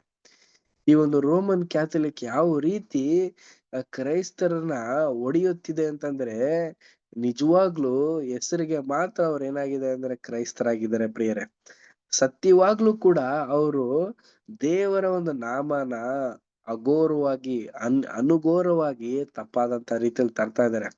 ಈಗ ನಾವು ನೋಡ್ಬೇಕಾದ್ರೆ ನೀವೆಲ್ಲ ಅಬ್ಸರ್ವ್ ಮಾಡಿರ್ತೀರ, ನಿಮ್ಗೆಲ್ಲ ಗೊತ್ತಿರುತ್ತೆ ರೋಮನ್ ಕ್ಯಾಥಲಿಕ್ ಅಲ್ಲೆಲ್ಲ ಏನ್ ಮಾಡ್ತಾರೆ ಅಂತಂದ್ರೆ, ಹಾರ ಅಂತೆ, ಕ್ಯಾಂಡಲ್ ಅಂತೆ, ಈ ಒಂದು ಊಟನ ಕೊಡುವಂಥದ್ದು, ಇನ್ನು ಜಾತ್ರೆ ತರ ಎಲ್ಲ ಮಾಡುವಂಥದ್ದು, ತಪ್ಪಾದಂತ ರೀತಿಯಲ್ಲಿ ಒಂದು ಸಂಭ್ರಮಗಳನ್ನ ಮಾಡುವಂಥದ್ದು, ಅದು ಅಲ್ಲದೆ ಮೆರವಣಿಗೆ ಅಂತೆ, ಇದನ್ನೆಲ್ಲ ನೀವೆಲ್ಲ ಈಗ ನೋಡ್ತಾ ಇರ್ತೀರಾ, ಆನ್ಲೈನ್ ಅಲ್ಲೂ ಕೂಡ ಕೇಳ್ತಾ ಇರ್ತೀರಾ. ಇದನ್ನೆಲ್ಲ ನಿಜವಾಗ್ಲೂ ಮಾಡೋದು ಸರಿನಾ? ಅವರೆಲ್ಲ ಮಾಡ್ತಾ ಇರೋದು ಕರೆಕ್ಟಾ ಅಂತ ನಾವು ನೋಡ್ಬೇಕಾದ್ರೆ ಪ್ರಿಯರೇ, ಖಂಡಿತವಾಗ್ಲೂ ಅವ್ರು ಮಾಡ್ತಾ ಇರೋದು ತಪ್ಪು ತಪ್ಪು ತಪ್ಪು ಪ್ರಿಯರೇ. ಸತ್ಯವೇದ ಯಾವ ರೀತಿ ಉಲ್ಲೇಖ ಮಾಡ್ತಾ ಇದೆ ಅಂತಂದ್ರೆ, ಆ ಬೋಧನೆಯನ್ನು ಜನರು ತಪ್ಪಾದಂತ ದಾರಿಯಲ್ಲಿ ನಡೆದು ಅವರು ದೇವರ ಒಂದು ಮಹಿಮೆಯನ್ನೇ ಕಾಣದೆ ಹೋಗಿದ್ದಾರೆ ಅನ್ಬಿಟ್ಟು ಲೇಖಕರು ನಮ್ಗೆ ಇಲ್ಲಿ ತೋರಿಸ್ತಾ ಇದಾರೆ ನೋಡಿ. ಬೈಬಲ್ ನಲ್ಲಿರುವಂತ ಒಂದು ಪ್ರವಾದಿಗಳು ಹಲವಾರು ರೀತಿಯಲ್ಲಿ ಹೇಳಿರುವಂತ ಒಂದು ಮಾತುಗಳನ್ನ ತಪ್ಪಾಗಿ ಸುಳ್ಳು ಪ್ರವಾದಿಗಳ ರೀತಿಯಲ್ಲಿ ಇವರು ತೋರ್ಪಡಿಸ್ತಾ ಇದಾರಂತೆ. ನೋಡಿ ಎಂತ ಪಾಯಿಂಟ್ ಗಳನ್ನ ಇಲ್ಲಿ ನಮ್ಗೆ ಉಲ್ಲೇಖ ಮಾಡ್ತಾ ಇದಾರೆ ನೋಡಿ. ನಮ್ಗೆ ಪ್ರವಾದಿಗಳು ಎಷ್ಟೋ ಮಾಹಿತಿಗಳನ್ನ ನಮಗ್ ಕೊಟ್ರು. ಯೇಸು ಕ್ರಿಸ್ತರು ಬಂದು ದೇವರ ಒಂದು ವಿಚಾರಗಳನ್ನ ನಮಗೆ ಪಾಪಿಗಳಾಗಿರೋಂತ ನಮಗೆ ತೋರ್ಸಿದ್ರು. ಆದ್ರೂ ಕೂಡ ನಾವ್ ಏನ್ ಮಾಡಿದೀವಿ ಅಂತಂದ್ರೆ, ಆ ಒಂದು ತೋರ್ಪಡಿಸಿರುವಂತ ಒಂದು ಸತ್ಯನ ನಾವು ಹಿಡಿದೇನೆ ಅಸತ್ಯದ ಕಡೆಗೆ ಓಡಿರುವಂತ ಒಂದು ಸಭೆ. ಅದು ಅಲ್ದಂದ ಬರೀ ರೋಮನ್ ಕ್ಯಾಥಲಿಕ್ ಅಲ್ಲ, ಮೆಥೋಡಿಯಸ್ಟ್, 7 ಡೇ ಅಡ್ವಾಂಟಿಸ್ಟ್ ಅಂತೆ. ಇನ್ನು ನಾವು ನೋಡ್ಬೇಕಾದ್ರೆ ಮಿಷನರಿ, CSI, ಇನ್ನು ಹಲವಾರು ಸಂಸ್ಥೆ ಸ್ಥಾಪನೆಗಳೆಲ್ಲ ಏನ್ ಮಾಡ್ಬಿಟ್ಟಿದ್ದಾರೆ ಅಂತಂದ್ರೆ, ಅವರ ಒಂದು ಹೊಟ್ಟೆನ ತುಂಬಿಸ್ಕೊಂತ ಇದ್ದಾರೆ ಹೊರತು ಕ್ರಿಸ್ತನ ಒಂದು ಸತ್ಯನ ಎಲ್ಲೂ ಕೂಡ ಹೋಗೋದಕ್ಕೆ ಮಾಡ್ತಾನೆ ಇಲ್ಲ ಪ್ರಿಯರೇ. ಏನ್ ಸತ್ಯ ಯೇಸು ಕ್ರಿಸ್ತರು ಯಾವ ಒಂದು ಉದ್ದೇಶದಲ್ಲಿ ಅವ್ರು ಹೇಳಿದ್ದು, ಅವ್ರು ಸಾಸಿವೆ ಗಿಡವಾಗಿ ಬೆಳಿಲಿ ಅಂತ ಅನ್ಬಿಟ್ಟೆ ಅವ್ರು ಇದ್ದಿದ್ದು. ಆದ್ರೆ ಅದು ಮರವಾಗಿ ಬೆಳೆದು ಬಿಟ್ಟಿದೆ ಪ್ರಿಯರೇ. ಕ್ರೈಸ್ತ ಧರ್ಮ ಕ್ರೈಸ್ತನಾಗಿರ್ಬೇಕು ಅಂತಂದ್ರೆ ಇಂತ ಒಂದು ಕ್ವಾಲಿಟೀಸ್ ಇರುವಂತ ಸಹೋದರ ಸಹೋದರನ ದೇವ್ರ ಆರಿಸಿ ಆ ಒಂದು ಸಹೋದರ ಸಹೋದರನ ಆಶೀರ್ವದಿಸಿ ನಡೆಸುವಂತ ಒಂದು ಸಂದರ್ಭ ಅದು. ಆದ್ರೆ ಕ್ರೈಸ್ತ ಧರ್ಮ ಏನಾಗ್ಬಿಟ್ಟಿದೆ ಅಂದ್ರೆ ಎಲ್ರೂ ಕ್ರೈಸ್ತರು ಮಾಡೋದಕ್ಕೆ ಹೊರಟಿ ಎಲ್ರೂ ಕೂಡ ತಪ್ಪಾದಂತ ಒಂದು ಮಾರ್ಗದಲ್ಲಿ ನಡೀತಾ ಇದಾರೆ ಪ್ರಿಯರೇ. ಇದು ಒಂದು ರೀತಿಯ ಒಂದು ತಪ್ಪಾದಂತ ಒಂದು ಸಂಗತಿನೇ. ಈ ಒಂದು ದೇಶದಲ್ಲಿ ನಾವು ನೋಡ್ಬೇಕಾದ್ರೆ ಯುದ್ಧ ಅಂದ ತಕ್ಷಣ ನಾವ್ ಏನ್ ಮಾಡ್ಬಿಡ್ತೀವಿ, ಅಯ್ಯೋ ಈ ರೀತಿ ಆ ರೀತಿ ಅಂತೀವಿ. ಆದ್ರೆ ಕ್ರೈಸ್ತ ಧರ್ಮದಲ್ಲೇ ಒಂದು ಒಳ ಯುದ್ಧ, ಕೋಲ್ಡ್ ವಾರ್ ರೀತಿ ಆಗ್ಬಿಟ್ಟಿದೆ. ಎಲ್ರೂ ಅವರವರು ಹೊಟ್ಟೆಗಳನ್ನ ನೋಡ್ಕೊಳ್ಳೋದಕ್ಕೋಸ್ಕರ ಸತ್ಯನೇ ಅಸತ್ಯ ಮಾಡಿ ದೇವರ ಒಂದು ಕ್ರೈಸ್ತ ಪಂಗಡನೇ ನಶ್ವರ ಮಾಡ್ಬಿಟ್ಟಿದ್ದಾರೆ, ಮೋಸದ ಒಂದು ಮಾರ್ಗದಲ್ಲಿ ನಡೆಸ್ಬಿಟ್ಟಿದ್ದಾರೆ. ಅದು ಅಲ್ದಂತಾನೆ ಅವರ ಒಂದು ಸಂತೋಷ, ಅವರ ಒಂದು ಸಮೃದ್ಧಿ ಅವ್ರಿಗೋಸ್ಕರನೇ ಅವ್ರು ಮಾಡ್ಕೊಂಡಿದ್ದಾರೆ ಹೊರತು ದೇವರ ಒಂದು ಶಕ್ತಿ, ಪವಿತ್ರಾತ್ಮನ ಒಂದು ಅಭಿವೃದ್ಧಿನ ಹೊಂದೋದೇ ಆಗ್ಲಿ, ದಿನದಿಂದ ದಿನಕ್ಕೆ ಪವಿತ್ರಾತ್ಮನ ಒಂದು ಸಂಗತಿಗಳನ್ನ ತಿಳ್ಕೊಳ್ಳೋದೇ ಆಗ್ಲಿ, ಅದ್ರ ಬಗ್ಗೆ ಯಾರೂ ಕೂಡ ಬೋಧನೆಗಳನ್ನ ಮಾಡ್ತಾನೆ ಇಲ್ವಂತೆ. ಇದು ಎಲ್ಲಿವರೆಗೆ ಬರ್ತಾ ಇದೆ ಅಂತ ನಾವು ನೋಡ್ಬೇಕಾದ್ರೆ, ನಮ್ಮ ಒಂದು ಅಂತ್ಯದ ಕಾಲದ ಒಂದು ಸಂಗತಿ ಬರುವಂತ ಸಂದರ್ಭದಲ್ಲಿ ಇದನ್ನ ಹೆಚ್ಚಾಗತ್ತಂತೆ. ಅದೇ ರೀತಿ ಈಗಲೂ ಕೂಡ ನಾವು ಅಂತ್ಯದ ಒಂದು ಕಾಲದಲ್ಲಿ ಇದೀವಿ ಅನ್ನೋದಕ್ಕೆ ಇದೇ ನಮ್ಗೆ ಪುರಾವೆಗಳು ಪ್ರಿಯರೇ. ಈ ಒಂದು ಪ್ರೂಫ್ ಗಳಿಂದನೇ ನಾವು ತಿಳಿಬೇಕು, ನಾವು ದೇವರ ಒಂದು ಮಾರ್ಗದರ್ಶನದಲ್ಲಿ ಇದ್ದೇನೆ ಬದುಕಿದ್ವಿ. ಇಲ್ಲ ಅಂದ್ರೆ ಖಂಡಿತವಾಗ್ಲು ದೇವರು ನಮ್ಮನ್ನ ತೊರೆದು ಬಿಡ್ತಾರೆ. ಯೆಶಾಯ 56ನೇ ಅಧ್ಯಾಯ 11ನೇ ವಚನ ಓದಿ. ಇವು ಹೊಟ್ಟೆ ಬಾಕ ನಾಯಿಗಳು, ಇವುಗಳಿಗೆ ಎಂದಿಗೂ ಸಾಕೆನಿಸದು. ಇಂಥವರು ಕುರಿಗಳನ್ನು ಕಾಯತಕ್ಕವರೋ ಬುದ್ಧಿಹೀನರಾಗಿದ್ದಾರೆ. ಇವರಲ್ಲಿ ಯಾವನೂ ತಪ್ಪದೆ ಪ್ರತಿಯೊಬ್ಬನು ಪಡೆಯಬೇಕೆಂದು ತನ್ನ ಮಾರ್ಗಕ್ಕೆ ತಿರುಗಿಕೊಂಡಿದ್ದಾನೆ. Hello, thank you sister. ಪ್ರಿಯ ಸಹೋದರ ಮತ್ತು ಸಹೋದರಿಯರೇ, ಇವರೆಲ್ಲ ಏನಾಗೋಗಿದ್ದಾರೆ ಅಂತಂದ್ರೆ ಹೊಟ್ಟೆ ಬಾಕರು. ಅಂದ್ರೆ ಆ ಸೆಲ್ಫಿಶ್ನೆಸ್, ಅವರ ಒಂದು ಸ್ವಯಂ ಪ್ರೇರಿತವಾಗಿ ಸತ್ಯನೇ ಅಸತ್ಯವಾಗಿ ಮಾರ್ಪಾಟ್ ಮಾಡ್ಬಿಡೋದು. ಅದು ಅಲ್ದಂತಾನೆ ಅವರು ಹಾಳಾಗೋದಲ್ದಂತಾನೆ ಕುರಿಗಳು ಅನ್ನೋ ಒಂದು ವೇಷನ ಧರಿಸ್ಕೊಬಂದು ಕುರಿಗಳನ್ನೆಲ್ಲ ಕೂಡ ನಾಶನದ ಒಂದು ಮಾರ್ಗಕ್ಕೆ ಕರ್ಕೊಂಡು ಹೋಗ್ತಾ ಇದ್ದಾರೆ. ಪ್ರಿಯ ಸಹೋದರ ಮತ್ತು ಸಹೋದರಿಯರೇ, ಇವರು ಲೋಕದ ಒಂದು ಇಚ್ಛಾರ್ಥೆಗಳನ್ನ ನೆರವೇರಿಸ್ಕೊಂಡು ಸತ್ಯದ ಒಂದು ಅನುಗುಣದಲ್ಲಿ ನಡೆದಿರೋ ರೀತಿಯಲ್ಲಿ ಆಗೋಗಿದ್ದಾರೆ ಅನ್ಬಿಟ್ಟೆ ನಮ್ಗೆ ಇಲ್ಲಿ ತಿಳಿಸ್ತಾ ಇದ್ದಾರೆ. ಇಂಥ ಒಂದು ಲೋಕದಲ್ಲಿ ನಾವು ಜೀವಿಸ್ಬೇಕಾದ್ರೆ, ದೇವರ ಒಂದು ಸತ್ಯನ ನಾವು ತಿಳಿದಿರ್ಬೇಕಾದ್ರೆ, ಈ ಒಂದು ಅಸತ್ಯವಾದಂತ ಲೋಕದಲ್ಲಿ ನಾವ್ ಇರ್ಬೇಕಾದ್ರೆ ನಾವ್ ಎಚ್ಚರಿಕೆಯಿಂದ ಇದ್ಕೊಂಡು ದೇವರ ಒಂದು ಮಾರ್ಗದರ್ಶನದಲ್ಲಿ ನಾವು ನಡಿಬೇಕು ಪ್ರಿಯರೇ. ನೆಕ್ಸ್ಟ್ ಪ್ಯಾರ ನಾವು ರೀಡ್ ಮಾಡೋಣ. ನೆಕ್ಸ್ಟ್ ಪ್ಯಾರ ಯಾರ ಬಳಿ ಇದೆ ಟೆಕ್ಸ್ಟ್ ಬುಕ್? ಬೇರೆ ಯಾರ ಬಳಿ ಏನಾದ್ರೂ ಇದೆಯಾ?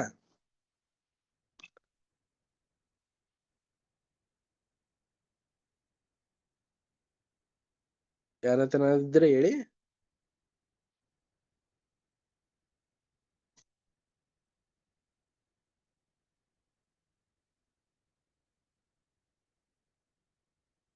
ಅನು ಸಿಸ್ಟರ್ ರೀಡ್ ಮಾಡ್ತೀರಾ ನೆಕ್ಸ್ಟ್ ಪ್ಯಾರ? ಹಾ ಮಾಡಿ. Thank you. ಕರ್ತನು ಈ ಪಂಗಡಗಳನ್ನು ಎಂದೂ ತಿಳಿದಿಲ್ಲ, ಅವುಗಳನ್ನು ಎಂದೂ ಮಾನ್ಯ ಮಾಡಿಲ್ಲ, ಅವುಗಳಿಗೆ ಎಂದೂ ಅಧಿಕಾರ ನೀಡಿಲ್ಲ. ಅವುಗಳು ಮಾನವ ನಿರ್ಮಿತವಾಗಿದ್ದು ಮಾನವರ ಸಲುವಾಗಿ ಇರುವಂಥದ್ದು ಮತ್ತು ಅವು ಕರ್ತನಿಗಾಗಿ ಇಲ್ಲವೇ ಆತನ ಮಹಿಮೆಗಾಗಿ ಇರುವಂಥದ್ದಲ್ಲ. ಕ್ರೈಸ್ತತ್ವದಲ್ಲಿ ಇರುವುದೆಲ್ಲವೂ ತಮ್ಮಿಂದಲೇ ಆದವೆಂದು ಹೇಳಿಕೊಂಡು ಅವರು ಹೆಮ್ಮೆಯಿಂದ ಕೊಚ್ಚಿಕೊಳ್ಳುವವರಾಗಿದ್ದು, ತಾವುಗಳು ಇಲ್ಲದೆಯೇ ಕ್ರಿಸ್ತನ ಅಮೂಲ್ಯ ರಕ್ತದಿಂದ ವಿಮೋಚಿಸಲ್ಪಟ್ಟು ಆ ವಿಮೋಚಕನಿಗೆ ಪ್ರತಿಷ್ಠಿತವಾದ ಆದಿ ಸಭೆಯಲ್ಲಿ ಇದ್ದಂತಹ ಸರಳ ರೀತಿಯಲ್ಲಿ ದೇವರ ನಿಜವಾದ ಧ್ಯೇಯ ಉದ್ದೇಶಗಳು ನೆರವೇರಿ ಏಳಿಗೆಯಾಗುತ್ತದೆ ಎಂಬುದನ್ನು ಗ್ರಹಿಸದೇ ಇರುವರು. ಮೊದಲಗಿತ್ತಿ ಎಂಬ ವರ್ಗವನ್ನು ಆದುಕೊಂಡು ಉಳಿದದ್ದೆಲ್ಲವನ್ನು ಬಿಟ್ಟು ಬಿಡುವುದನ್ನು ತಾತ್ಪರ್ಯವಾಗಿ ಹೀಗೆ ಹೇಳಲಾಗಿರುವುದು: ನಾನು ನಿಮ್ಮನ್ನು ಎಂದೂ ತಿಳಿದಿಲ್ಲ, ನಿಮ್ಮನ್ನು ಎಂದೂ ಮಾನ್ಯ ಮಾಡಿಲ್ಲ, ನಿಮಗೆ ಎಂದೂ ಅಧಿಕಾರ ನೀಡಿಲ್ಲ. ಹಾಗೂ ಈ ಅನಧಿಕೃತ ಕ್ರೈಸ್ತ ಪಂಗಡಗಳು ಮಹಾ ಸಂಕಟದ ಕಾಲದಲ್ಲಿ ಇಲ್ಲದಂತಾಗುವವು. ಹೀಗಿದ್ದರೂ ಈ ಸುಳ್ಳಾದ ಪಂಗಡಗಳ ವ್ಯವಸ್ಥೆಗಳಿಂದ ಮೋಸ ಹೋಗಿರುವ ಲಕ್ಷಾಂತರ ಜನರು ಕ್ರಿಸ್ತನ 1000 ವರ್ಷದ ಆಳ್ವಿಕೆಯ ಕಾಲದಲ್ಲಿ ಸತ್ಯದ ವಿಷಯವಾದ ಪರಿಜ್ಞಾನವನ್ನು ಹೊಂದಿ ದೇವರ ವೈಭವಯುತವಾದ ಯೋಜನೆಯ ನೆರವೇರಿಕೆಯಲ್ಲಿ ಪ್ರಕಟವಾಗುವಂತಹ ಆತನ ಗುಣಾತಿಶಯಗಳ ಬಗ್ಗೆ ಸರಿಯಾದ ತಿಳುವಳಿಕೆಯನ್ನು ಪಡೆಯುವ ದಿವ್ಯ ಅವಕಾಶವನ್ನು ಪಡೆಯುವರು ಎಂಬುದಕ್ಕೆ ಸಂತೋಷಿಸುವವರಾಗಿದ್ದೇವೆ. ಹೀಗೆ ಈ ವಿಶೇಷ ಬಹುಮಾನವನ್ನು ಅಥವಾ ಬಿರುದನ್ನು ಕಳಕೊಂಡವರಿಗೂ ಸಹ ಸಮಸ್ತವನ್ನು ಸರಿ ಮಾಡುವ ಕಾಲದಲ್ಲಿ ಅಲ್ಪವಾದ ಬಹುಮಾನವನ್ನು ಇಲ್ಲವೇ ದೇವಾನುಗ್ರಹವನ್ನು ಪಡೆಯಬಹುದಾದ ದಿವ್ಯ ಅವಕಾಶವನ್ನು ನೀಡಲಾಗಿರುವುದು ಎಂಬುದು. Thank you sister. ಪ್ರಿಯ ಸಹೋದರ ಮತ್ತು ಸಹೋದರಿಯರೇ, ಈಗ ತಾನೇ ನಾವು ನೋಡಿರುವಂತ ಒಂದು ಸಂಗತಿಯಲ್ಲಿ ಈ ಒಂದು ಪಂಗಡಗಳಲ್ಲಿರುವಂತ ಹಲವಾರು ಹೆಸರು ಕ್ರೈಸ್ತರುಗಳನ್ನ ಯೇಸು ಕ್ರಿಸ್ತರು ಅರ್ತಿದಾರ ಅಂದ್ರೆ ಅರ್ಥ ಇಲ್ಲ, ತಂದೆ ದೇವರು ಅರ್ತಿಲ್ವಂತೆ. ಇವ್ರಿಗೇನಾದ್ರು ದೇವ್ರ ಅಧಿಕಾರನ ಕೊಟ್ಟಿದಾರ ಅಂತಂದ್ರೆ ಅಧಿಕಾರನೂ ಕೂಡ ಕೊಟ್ಟಿಲ್ವಂತೆ. ಇವ್ರನ್ನೇನಾದ್ರು ಕನ್ಸಿಡರ್ ಅಂದ್ರೆ ಮಾನ್ಯ ಮಾಡಿದಾರಾ, ಇಲ್ಲ ಇವರು ನನ್ನ ಒಂದು ಮಕ್ಕಳು ಅಂತ ದೇವ್ರೇನಾದ್ರು ಕನ್ಸಿಡರ್ ಮಾಡಿದಾರೆ ಅಂದ್ರೆ ಇಲ್ವೇ ಇಲ್ವಂತೆ. ಪ್ರಿಯ ಸಹೋದರ ಮತ್ತು ಸಹೋದರರೇ, ಎಷ್ಟು ಜನ? ಲಕ್ಷಾಂತರ ಜನ ಅನ್ಬಿಟ್ಟು ಹೇಳ್ತಾ ಇದ್ರೆ. ಅಂದ್ರೆ ಏನು?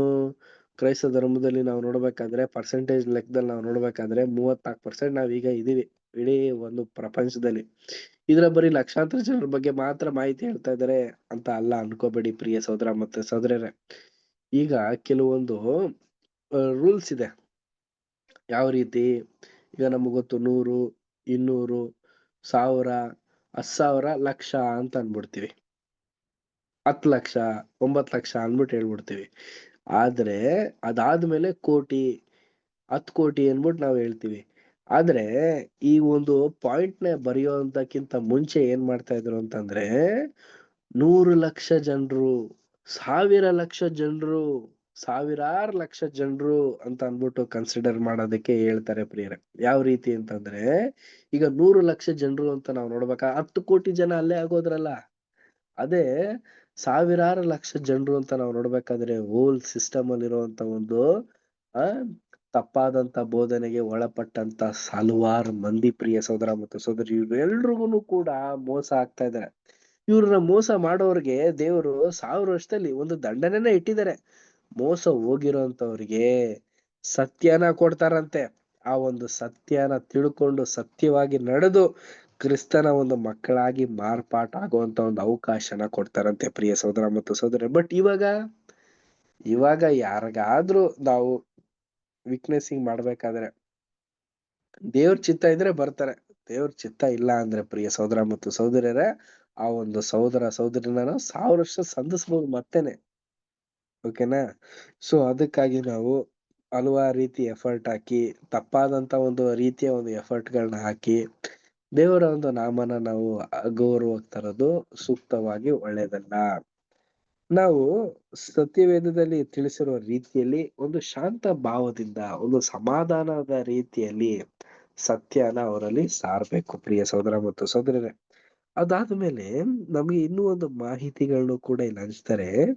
ಯಾವ ರೀತಿ ಅಂತಂದ್ರೆ, ಈ ಒಂದು ತಪ್ಪಾದಂತ ಬೋಧನೆಗೆ ಒಳಪಟ್ಟಂತ ಜನರುಗಳು ಏನಾಗಿರ್ತಾರೆ ಅಂತಂದ್ರೆ, ಅವರು 1000 ವರ್ಷದಲ್ಲಿ ಸತ್ಯನ ಕೊಟ್ಟ ತಕ್ಷಣ ಅಕ್ಸೆಪ್ಟ್ ಮಾಡ್ಬಿಡ್ತಾರ ಅಂತಂದ್ರೆ ಸ್ವಲ್ಪ ಇನ್ಕರೆಕ್ಟ್ ಇದೆ. ಅಂದ್ರೆ ಯಾವ ರೀತಿ, ತಕ್ಷಣ ಇಲ್ಲ, ಆದ್ರೆ ಸತ್ಯ ಪೂರ್ತಿ ತಿಳ್ಕೊಂಡ ಯೇಸು ಕ್ರಿಸ್ತನ ಒಂದು ವಿಮೋಚನೆ ಬಗ್ಗೆ ಅರಿತಾ ಖಂಡಿತವಾಗ್ಲೂ ಅವರು ಎಲ್ರೂ ಕೂಡ ದೇವರ ಒಂದು ಯೋಜನೆನ ಅರ್ಥಕೋತಾರಂತೆ.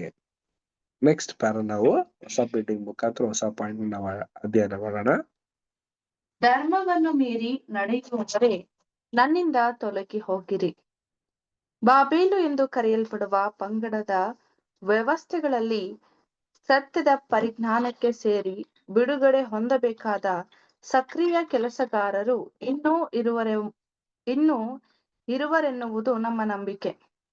ನಮ್ಮ ಕರ್ತನು ಇದನ್ನು ತಿಳಿಸುತ್ತಾ ಹೀಗೆ ಹೇಳಿರುವನು, ನನ್ನ ಪ್ರಜೆಗಳೇ, ಅವಳನ್ನು ಬಿಟ್ಟು ಬನ್ನಿರಿ.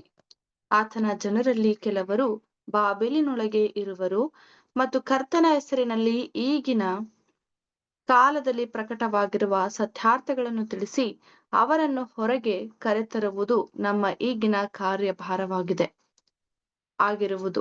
ನಿಜವಾಗಿಯುವುದು ಕರ್ತನವರು ಯಾರೆಂಬುದನ್ನು ಮತ್ತು ಅವರು ಎಲ್ಲಿ ಹೇಗೆ ನಿಂತಿರುವರೆಂಬುದನ್ನು ಹಾಗೂ ಅವರ ಕರ್ತವ್ಯವೇನೆಂಬುದನ್ನು ತೋರಿಸಿ ಕೊಡುವುದು.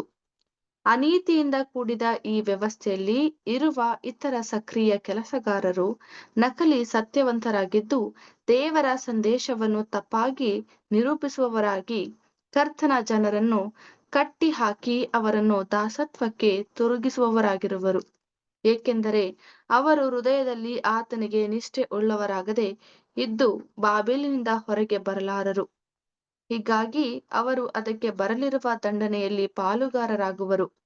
ಅವರು ಮಹಾ ಸಂಕಟದ ಕಾಲದಲ್ಲಿ ಸೇರುವರು ಮತ್ತು ಕನಿಷ್ಠ ಪಕ್ಷವೇನೆಂದರೆ ಕೆಲವು ಸಮಯಗಳಾದರೂ ಕರ್ತನ ಅನ್ಯೋನ್ಯತೆಯಿಂದ ಬೇರ್ಪಟ್ಟವರಾಗುವರು.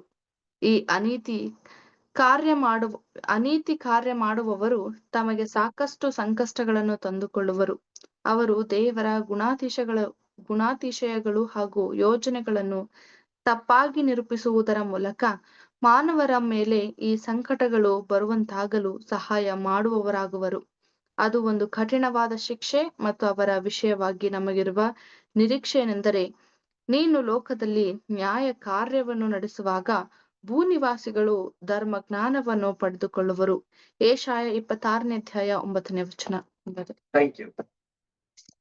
ಪ್ರಿಯ ಸಹೋದರ ಮತ್ತು ಸಹೋದರರೇ, ದೇವರ ಒಂದು ವಾಕ್ಯನೇ ನಿಂತಿರೋದೇ ಯಾವ್ದ್ರಲ್ಲಿ ಅಂತ ನಾವು ನೋಡೋದು ಧರ್ಮದ ಬಗ್ಗೆ. ಅಂದ್ರೆ ಆ ಒಂದು 4 ಪಿಲ್ಲರ್ಸ್ ಪ್ರಕಾರವಾಗಲೇನೆ ಏನಾಗಿದೆ ಅಂತಂದ್ರೆ ಆ ದೇವರ ಒಂದು ಯೋಜನೆಗಳನ್ನೇ ನಿಂತಿದೆ ಪ್ರಿಯರೇ. ಇದನ್ನ ನಾವೇನಾದ್ರೂ ಮೀರಿ ನಡೆದ್ರೆ ದೇವ್ರ ಏನ್ ಮಾಡ್ತಾರೆ ಅಂದ್ರೆ ನನ್ನಿಂದ ತೊಲಗಿ ಹೋಗಿ ಅಂತ ಅನ್ಬಿಟ್ಟು ಹೇಳ್ತಾರೆ.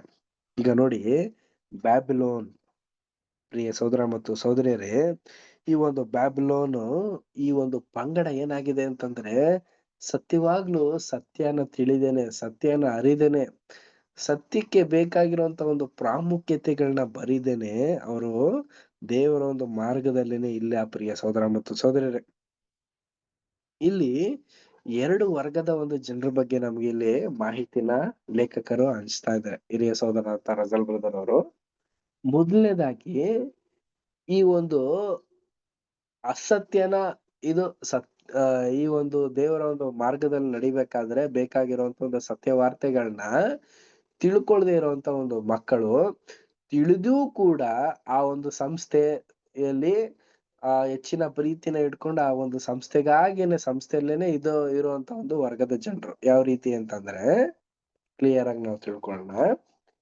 ಈಗ ಬ್ಯಾಬಿಲೋನ್ ನಲ್ಲೇನೆ ಇರ್ತಾರೆ ಅನ್ಕೊಳ್ಳಿ, ಆದ್ರೆ ಕೆಲವು ಜನರಿಗೆ ಈ ಒಂದು ನಿಜವಾದಂತ ಸತ್ಯ ಅವ್ರಿಗೆ ಗೊತ್ತಾಗಲ್ಲ. ಅಸತ್ಯದಲ್ಲೇನೆ ಬ್ಯಾಬಿಲೋನ್ ಅಲ್ಲಿ ಇದ್ಕೊಂಡು ದೇವ್ರನ್ನ ಆರಾಧನೆ ಮಾಡ್ತಾ ಇದಾರೆ ಅಂತ ಒಂದು ವರ್ಗದ ಜನರು. ಓಕೆನಾ? ಇನ್ನೊಂದು ವರ್ಗದ ಜನರು ಏನಂದ್ರೆ ಬ್ಯಾಬಿಲೋನ್ ಅಲ್ಲೇ ಇದ್ಕೊಂಡು ಅಲ್ಲೇ ಏನ್ ಮಾಡ್ತಾರೆ ಅಂತಂದ್ರೆ ಸತ್ಯನ ತಿಳ್ಕೊಂತಾರೆ, ಆದ್ರೆ ಸತ್ಯದ ಕಡೆ ಬರಲ್ಲ. ಬ್ಯಾಬಿಲೋನ್ ಅಲ್ಲಿ ಇರುವಂತ ಒಂದು ಪ್ರೀತಿ, ಆ ಒಂದು ಪ್ರೇಮಕ್ಕಾಗಿ ಏನ್ ಮಾಡ್ತಾರೆ ಅಂತಂದ್ರೆ ಬ್ಯಾಬಿಲೋನ್ ತೋರಿಯದೇ ಇಲ್ಲ ಪ್ರಿಯರೇ. ಅಂತ ಒಂದು ವರ್ಗದ ಜನರ ಬಗ್ಗೆ ಇಲ್ಲಿ ಏನ್ ಹೇಳ್ತಾ ಇದಾರೆ ಅಂತಂದ್ರೆ, ಬ್ಯಾಬಿಲೋನ್ ಅಲ್ಲಿ ಇದ್ಕೊಂಡು ದೇವರ ಒಂದು ವಾಕ್ಯನೇ ತಿಳಿದ್ರು ಕೂಡ ತಿಳಿದೇ ಇರೋ ರೀತಿಯಲ್ಲಿ ಇರುವಂತ ಮಕ್ಕಳಿಗೆ ಖಂಡಿತವಾಗ್ಲೂ ಕ್ರಿಸ್ತನ ಒಂದು 1000 ವರ್ಷ ಕಾಲದಲ್ಲಿ ದಂಡನೆ ಅವ್ರಿಗೆ ಇದ್ದೇ ಇದೆಯಂತೆ. ಖಂಡಿತವಾಗ್ಲೂ ದೇವರು ಅವ್ರಿಗೆ ದಂಡನೆನ ಕೊಟ್ಟೇ ಕೊಡ್ತಾರಂತೆ. ಆ ಇನ್ನೊಂದು ವರ್ಗದ ಜನರ ಬಗ್ಗೆ ನಾವು ನೋಡಿದ್ವಲ್ಲ, ಯಾರದು ಪ್ರಿಯ ಸಹೋದರ ಮತ್ತು ಸಹೋದರಿಯರೇ, ಯಾರು ಬ್ಯಾಬಿಲೋನ್ ಅಲ್ಲೇ ಇದ್ಕೊಂಡು ಸತ್ಯನೇ ತಿಳಿದೇ ಇರೋಂತ ಮಕ್ಕಳು ದೇವರ ಒಂದು ರಾಜ್ಯದಲ್ಲಿ ಬಂದ್ರು ಅಂತಂದ್ರೆ, ಅವ್ರಿಗೆ ಸತ್ಯ ಕೊಟ್ಟ ತಕ್ಷಣನೇ ಆ ಒಂದು ಸತ್ಯದ ಮೇಲಿರುವಂತ ಒಂದು ಪ್ರೇಮನ ತಿಳ್ಕೊಂಡು ರಿಸರೆಕ್ಷನ್ ಆದ್ಮೇಲೆ ಆ ಒಂದು ಸತ್ಯದ ಕಡೆನೆ ಬಂದ್ಬಿಡ್ತಾರಂತೆ. ನೋಡಿ ಎಂತ ಒಂದು ಮಾಹಿತಿನ ಸಹೋದರ ನಮ್ಗೆ ಈ ಒಂದು ಸತ್ಯದಲ್ಲಿ ನಮಗೆ ತಿಳಿಸ್ತಾ ಇದ್ದಾರೆ. ಸೊ ಅದಕ್ಕೆ ನಾವು ನಮಗೂ ಒಂದು ಟೆಕ್ಸ್ಟ್ ಇದೆ. ಇಲ್ಲ ಬ್ರದರ್, ನಾವು ಸಾಯೋವರ್ಗಿದೆ ಸತ್ಯದಲ್ಲಿ ಇದ್ಬಿಡ್ತೀವಿ ಅಂತ ಹೇಳೋ ಮೊದಲನೇ ಸಹೋದರ ಸಹೋದರಿನ ಫಸ್ಟ್ ಎದ್ದು ಹೋಗೋದು, ಸಭೆನ ಬಿಟ್ಟು, ಸತ್ಯನ ಬಿಟ್ಟು. ಈ ರೀತಿ ಇರ್ಬೇಕಾದ್ರೆ ನಾವು ಕೂಡ ದೇವರ ಒಂದು ವಾಕ್ಯದಲ್ಲಿ ಸತ್ಯವಾಗಿಯೂ ಆ ಒಂದು ಪ್ರೇಮದಲ್ಲಿ ಆ ಒಂದು ದೇವರ ಒಂದು ಪ್ರೀತಿಯಲ್ಲಿ ನೆಲೆಗೊಂಡು ಸಾಯೋವರೆಗೂ ಈ ಒಂದು ಸತ್ಯದಲ್ಲಿ ಇದ್ದಿ ಸತ್ಯಕ್ಕಾಗಿ ನಾವು ನಿಲ್ಲುವಂತ ಮಕ್ಕಳಾಗಿರೋಣ ಪ್ರಿಯರೇ. ಈ ಒಂದು ಓಟನ ಓಡಿ ದೇವರಿಗೆ ಮತ್ತೆ ಯೇಸು ಕ್ರಿಸ್ತನಿಗೆ ಮಹಿಮೆ ತರುವಂತ ಒಂದು ಸಂಗತಿನ ಮಾಡುವಂತವರಾಗಿರೋಣ. ಮುಂದಿನ ಒಂದು ಪ್ಯಾರ ನಾವು ರೀಡ್ ಮಾಡೋಣ. Next para Ravi brother read ಮಾಡ್ತೀರಾ? ಮಾಡ್ತೀನಿ ಬ್ರದರ್. Okay brother. ಬಂಡೆಯ ಮೇಲೆ ಇಲ್ಲವೇ ಮರಳಿನ ಮೇಲೆ ಮನೆ ಕಟ್ಟುವುದು. ಬಂಡೆಯ ಮೇಲೆ ಕಟ್ಟಿದ ಮನೆ ಅಥವಾ ಮರಳಿನ ಮೇಲೆ ಕಟ್ಟಿದ ಮನೆಯ ವಿಷಯವಾದ ಶಬ್ದ ಚಿತ್ರ ಅಥವಾ ಸಾಮ್ಯವು ಕ್ರೈಸ್ತ ಸಭೆ ಮತ್ತು ಲೋಕವನ್ನು ಸೂಚಿಸುವುದಿಲ್ಲ, ಆದರೆ ಸಭೆಯಲ್ಲಿನ 2 ಗುಂಪುಗಳನ್ನು ಸೂಚಿಸುವುದು. ಈ ನನ್ನ ಮಾತುಗಳನ್ನು ಕೇಳಿದವರು ಇವರನ್ನುಳಿದು ಯಾರೂ ಈ ಸಾಮ್ಯದಲ್ಲಿ ಇರುವುದಿಲ್ಲ. ಲೋಕವು ನಮ್ಮ ಕರ್ತನ ಸಂದೇಶವನ್ನು ಕೇಳುವುದೇ ಇಲ್ಲ. ಅಪೊಸ್ತಲನು ಸಾರಿ ಹೇಳಿರುವಂತೆ ಲೋಕವು ಆತ್ಮಿಕ ವಿಷಯಗಳಲ್ಲಿ ಕಿವುಡಾಗಿಯೂ ಕುರುಡಾಗಿಯೂ ಇರುವುದು. ಕರ್ತನ ಮಾತುಗಳನ್ನು ಕೇಳಿ ಅವುಗಳನ್ನು ತಿಳಿದುಕೊಳ್ಳುವವರು ಕಡೆಯ ಪಕ್ಷದಲ್ಲಿ ಹೆಸರಿನ ಸಭೆಯನ್ನು ಸೂಚಿಸುವುದು. ಮತ್ತು ಈ ಹೆಸರಿನ ಸಭೆಯಲ್ಲಿ ಇರುವವರಲ್ಲಿ ಕೆಲವರು ಕರ್ತನ ಮಾತಿಗೆ ವಿಧೇಯರಾಗಿದ್ದು ಇತರರು ಅವಿಧೇಯರಾಗಿರುವರು. ವಿಧೇಯರು ಬಂಡೆಯ ಮೇಲೆ ಮನೆ ಕಟ್ಟಿದವರು, ಆ ಅವಿಧೇಯರು ಮರಳಿನ ಮೇಲೆ. ಕಂಟಿನ್ಯೂ ಮಾಡಲಾರ್ದ ಸಾಕು ಬ್ರದರ್. ಪ್ರಿಯ ಸಹೋದರ ಮತ್ತು ಸಹೋದರಿಯರೇ, ನಾವು ನೋಡಿರೋ ಪ್ರಕಾರ 2 ವರ್ಗದ ಜನರ ಬಗ್ಗೆ ನಮ್ಗೆ ಇಲ್ಲಿ ಮತ್ತೆ ಮಾಹಿತಿನ ಕೊಡ್ತಾ ಇದ್ದಾರೆ. ಆ ಒಂದು 2 ವರ್ಗ ಇದಾರಲ್ಲ, ಅದರ ಒಂದು ಮಾಹಿತಿ ಯಾವ ರೀತಿ ಇದೆ ಅಂತಂದ್ರೆ, ಬಂಡೆ ಮೇಲೆ ಇರುವವರು, ಮರಳಿನ ಮೇಲೆ ಮನೆ ಕಟ್ಟುವವರು. ಅಂದ್ರೆ ಯಾವ ತರ? ಬಂಡೆ ಮೇಲೆ ಮನೆ ಕಟ್ಟೋರು ಮತ್ತೆ ಮರಳಿನ ಮೇಲೆ ಮನೆ ಕಟ್ಟೋರು.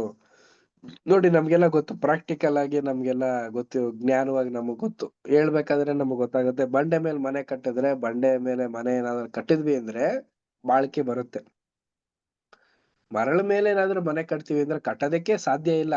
ಆದ್ರೂ ಕೂಡ ಕಟ್ಟಿದ್ರೆ ಅದೇನಾಗತ್ತೆ ಅಂತಂದ್ರೆ ಜಾಸ್ತಿ ದಿನ ಇರೋದಿಲ್ಲ, ಹೊಂಟೋಗ್ಬಿಡುತ್ತೆ, ನುಸ್ದೋಗ್ಬಿಡುತ್ತೆ.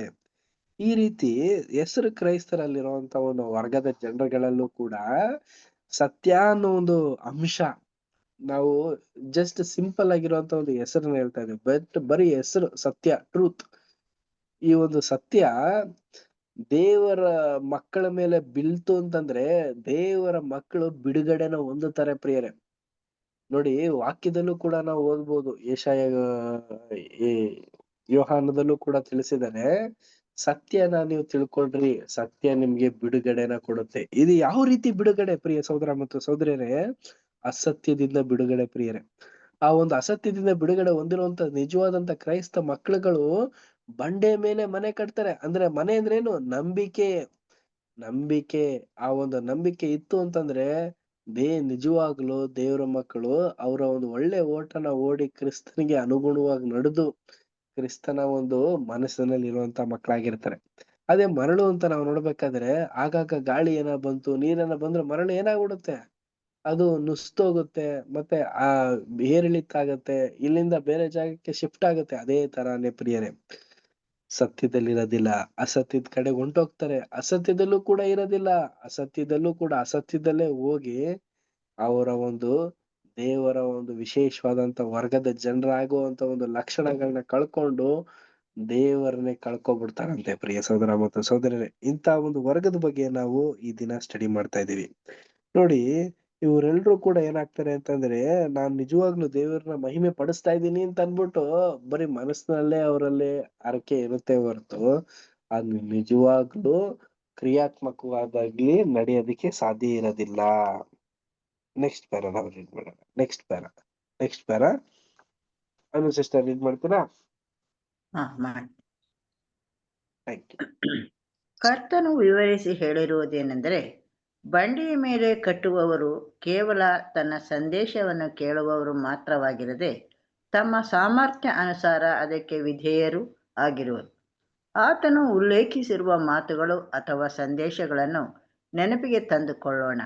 ಅವುಗಳು ಪರ್ವತ ಪ್ರಸಂಗದಲ್ಲಿ ನುಡಿದಿರುವ ಮಾತುಗಳು ಇಲ್ಲವೇ ಸಂದೇಶಗಳು. ಅವು ದೇವರಿಂದ ಆಶೀರ್ವದಿಸಲ್ಪಟ್ಟ ಸಂಗತಿಗಳನ್ನು, ಇವುಗಳಿಗೆ ಪ್ರತಿಯಾಗಿ ಆತನಿಂದ ಮನ್ನಣೆ ಪಡೆಯದ ಸಂಗತಿಗಳನ್ನು ತೋರಿಸುವುದು. ಯಾರು ಈ ದೇವ ಸಂದೇಶವನ್ನು, ಅಂದರೆ ಪರಲೋಕದಿಂದ ಬಂದ ಸಂದೇಶಗಳನ್ನು ಅನುಸರಿಸಿ ಪರಿಶ್ರಮ ವಹಿಸಿ ತಮ್ಮ ಸಾಮರ್ಥ್ಯ ಅನುಸಾರವಾಗಿ ಇವುಗಳಿಗೆ ವಿಧೇಯರಾಗುವರೋ ಅವರು ಶಾಶ್ವತವಾದ ಅಸ್ತಿವಾರಗಳನ್ನು ಹಾಕುವವರಾಗಿದ್ದು, ಅವುಗಳು ಈಗಿನ ಜೀವಿತದಲ್ಲಿ ಉಂಟಾಗುವ ಬಿರುಗಾಳಿ, ಕಷ್ಟ, ಪರಿಶೋಧನೆ ಇವೆಲ್ಲವುಗಳನ್ನು ಎದುರಿಸಿ ನಿಲ್ಲುವುದು ಖಚಿತಪಡಿಸುವವು. Thank you sister. ಪ್ರಿಯ ಸಹೋದರ ಮತ್ತು ಸಹೋದರಿಯರೇ, ಬಂಡೆ ಮೇಲೆ ಕಟ್ಟುವಂತ ಒಂದು ಮನಸ್ಥಿತಿಯಲ್ಲಿರುವಂತ ಮಕ್ಕಳುಗಳು ಅವರು ಯಾವ ಒಂದು ವಿಧವಾದಲ್ಲಿ ಇರ್ತಾರೆ ಅಂತಂದ್ರೆ, ಬರೀ ವಾಕ್ಯನ ಕೇಳಿ ಆ ವಾಕ್ಯದಲ್ಲೇ ಎದ್ದು ಬಿಡ್ತಾರ ಅಂದ್ರೆ ಇಲ್ಲ. ಆ ವಾಕ್ಯನ ಕೇಳಿ ಅದನ್ನ ಕೈಗೊಂಡು ನಡೆದು ದೇವ್ರಿಗೆ ಮಹಿಮೆ ತರುವಂತ ರೀತಿಯಲ್ಲಿ ನಡೆಸ್ತಾರಂತೆ ಪ್ರಿಯರೇ. ಅಂತ ಒಂದು ವರ್ಗದ ಜನರು ಏನಾಗ್ತಾರೆ ಅಂತಂದ್ರೆ, ದೇವರಿಗೆ ಇಂದ ಆಶೀರ್ವಾದನ ಹೊಂದುವಂತ ಮಕ್ಕಳಾಗಿರ್ತಾರೆ. ಅವ್ರು ಇಹಲೋಕದಲ್ಲೇ ಆಗ್ಲಿ, ಮುಂದೆ ಬರುವಂತ ದೇವರ ಒಂದು ಯೋಜನೆಯಲ್ಲಿರುವಂತ ಒಂದು ಮುಂದೆ ಬರುವಂತ ಯುಗದಲ್ಲೇ ಆಗ್ಲಿ, ಅವ್ರ ಏನಾಗ್ತಾರೆ ಅಂತಂದ್ರೆ ಆಶೀರ್ವಾದನ ಹೊಂದ್ಕೊಂಡಿರ್ತಾರೆ ಮತ್ತು ಆಶೀರ್ವಾದನ ಕೊಡುವಂತರಾಗಿರ್ತಾರಂತೆ ಪ್ರಿಯರೇ. ಇವರು ಪರಲೋಕದಿಂದ ಬಂದಂತ ಒಂದು ಸಂದೇಶಗಳನ್ನ ಅಂತ ಅನ್ಬಿಟ್ಟು, ಅಂದ್ರೆ ಏನು ಅಂತಂದ್ರೆ ದೇವರ ಒಂದು ವಾಕ್ಯಗಳನ್ನ ಅವ್ರು ಯಾವ ರೀತಿ ನಂಬ್ತಾರೆ ಅಂತಂದ್ರೆ, ಪರಲೋಕದಿಂದಲೇ ಬಂದು ಇದು ನನಗಾಗಿನೇ ಕೊಟ್ಟಿರುವಂತ ಒಂದು ಜೀವವುಳ್ಳ ಆಹಾರ ಅಂತ ಅನ್ಕೊಂಡು ಸೇವಿಸ್ತಾರೆ. ಈ ಒಂದು ವರ್ಗದಲ್ಲಿರುವಂತ ಜನರೇ ಆ ಒಂದು ನಂಬಿಕೆಯಲ್ಲಿರೋರು. ಅವ್ರಿಗೆಂತ ಬಿರುಗಾಳಿನೇ ಆಗ್ಲಿ, ಕಷ್ಟನೇ ಆಗ್ಲಿ, ಅವ್ರ ಜೀವನದಲ್ಲಿ ಎಂತ ಒಂದು ಹೋರಾಟಗಳೇ ಆಗ್ಲಿ ಇದ್ರೂ ಕೂಡ ಅವರು ಸತ್ಯಕ್ಕಾಗಿ ಅವರು ಇರ್ತಾರೆ ಅಂತ ಪ್ರಿಯ ಸಹೋದರ ಮತ್ತು ಸಹೋದರಿಯರೇ. ಇಂಥ ಮಕ್ಕಳನ್ನೇ ದೇವರು ನಿಜವಾಗ್ಲೂ ನೋಡ್ತಾ ಇರೋದು ಮತ್ತೆ ಅವ್ರನ್ನ ಆರಿಸಿ ತೆಗಿತಾ ಇರೋದು. Next para. ಒಡೆಯನ ಮಾತುಗಳನ್ನು ಕೇಳಿ ಹೌದು ಕರ್ತನೆ ಎಂದು ಹೇಳುವವರು ಯಾರೆಂದರೆ, ಒಡೆಯನ ಬೋಧನೆಗಳನ್ನು ಅನುಷ್ಠಾನಕ್ಕೆ ತರುವರು, ಅಂದರೆ ಸತ್ಯವೆಂಬ ಬಂಡೆಯಾದ ಕ್ರಿಸ್ತನ ಮೇಲೆ ಸರಿಯಾಗಿ ಕಟ್ಟಲಾರದವರು. ಅವರು ತಮ್ಮ ನಿರೀಕ್ಷೆ, ನಂಬಿಕೆ, ಭರವಸೆಗಳನ್ನು ಸ್ಥಿರವಲ್ಲದ ಅಸ್ತಿವಾರದ ಮೇಲೆ ಕಟ್ಟುತ್ತಿರುವವರು. ಜೀವಿತದಲ್ಲಿ ವಿಪತ್ತುಗಳು ಸಂಭವಿಸಿದಾಗ ಅವರ ನಿರೀಕ್ಷೆಗಳು ಶಿಥಿಲಗೊಂಡು ಅವರ ನಂಬಿಕೆಯು ಕುಸಿದು ಬೀಳುವುದು. ಹೀಗೆ ಕರ್ತನು ಬೋಧಿಸುವುದೇನೆಂದರೆ ಕೇವಲ ತನ್ನ ಚಿತ್ತವನ್ನು, ಅಂದರೆ ಧಾರ್ಮಿಕ ಬೋಧನೆಯ ವಿಷಯವಾಗಿ ತಿಳುವಳಿಕೆಯನ್ನು ಪಡೆದಿರುವುದೇ ಮಾತ್ರವಲ್ಲ, ಆದರೆ ಆತನು ನಮ್ಮಲ್ಲಿ ಎದುರು ನೋಡುತ್ತಿರುವುದು ತನ್ನ ಬೋಧನೆಗೆ ಸಂಪೂರ್ಣವಾಗಿ ಹೊಂದಿಸಿಕೊಂಡು ಹೃದಯದ ಸಾಮರಸ್ಯಕ್ಕೆ ಬಂದವರಾಗಿ ಜೀವನದ ಎಲ್ಲಾ ನಡವಳಿಕೆಯಲ್ಲಿ ತಮ್ಮ ಸಾಮರ್ಥ್ಯಾನುಸಾರ ವಿಧೇಯರಾಗುವ ಗುಣನಡತೆಗಳನ್ನು ಬೆಳೆಸಿಕೊಳ್ಳುವುದನ್ನು, ಜ್ಞಾನದ ಮೇಲೆ ತಮ್ಮ ನಂಬಿಕೆಯನ್ನು ಕಟ್ಟಿಕೊಂಡಿರುವವರಾಗಿ ಅದಕ್ಕೆ ವಿಧೇಯರಾಗದೆ, ಅಂದರೆ ಕೃಪೆಯಲ್ಲಿ ಅಭಿವೃದ್ಧಿಯಾಗದೆ ಇರುವ ಇತರರು ಆ ರಾಜ್ಯದಲ್ಲಿ ಅಂಗೀಕೃತರಾಗದೆ, ಮೊದಲಗಿತ್ತಿಯ ವರ್ಗದಲ್ಲಿ ಭಾಗಿಗಳಾಗದೆ, ದೇವರ ಪ್ರಿಯ ಕುಮಾರನೊಡನೆ ಸಹಬಾಧ್ಯರಾಗದೆ ಹೋಗುವರು ಎಂಬುದೇ. Thank you.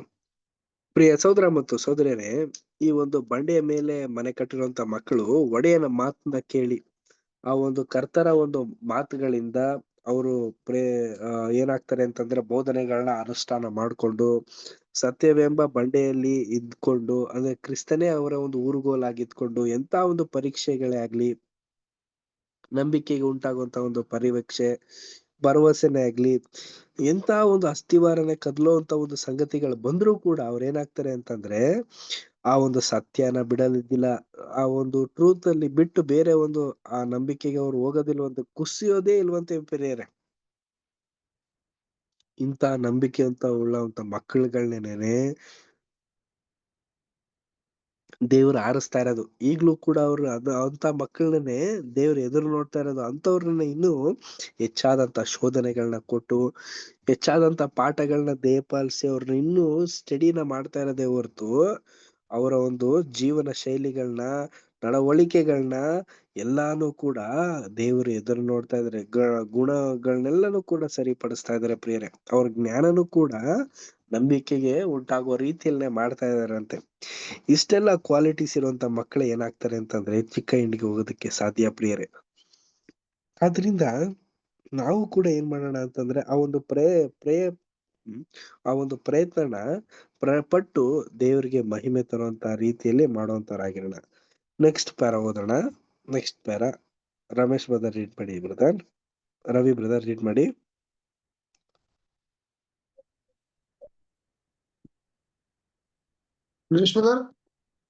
Ravi brother read ಮಾಡಿ ಬ್ರದರ್.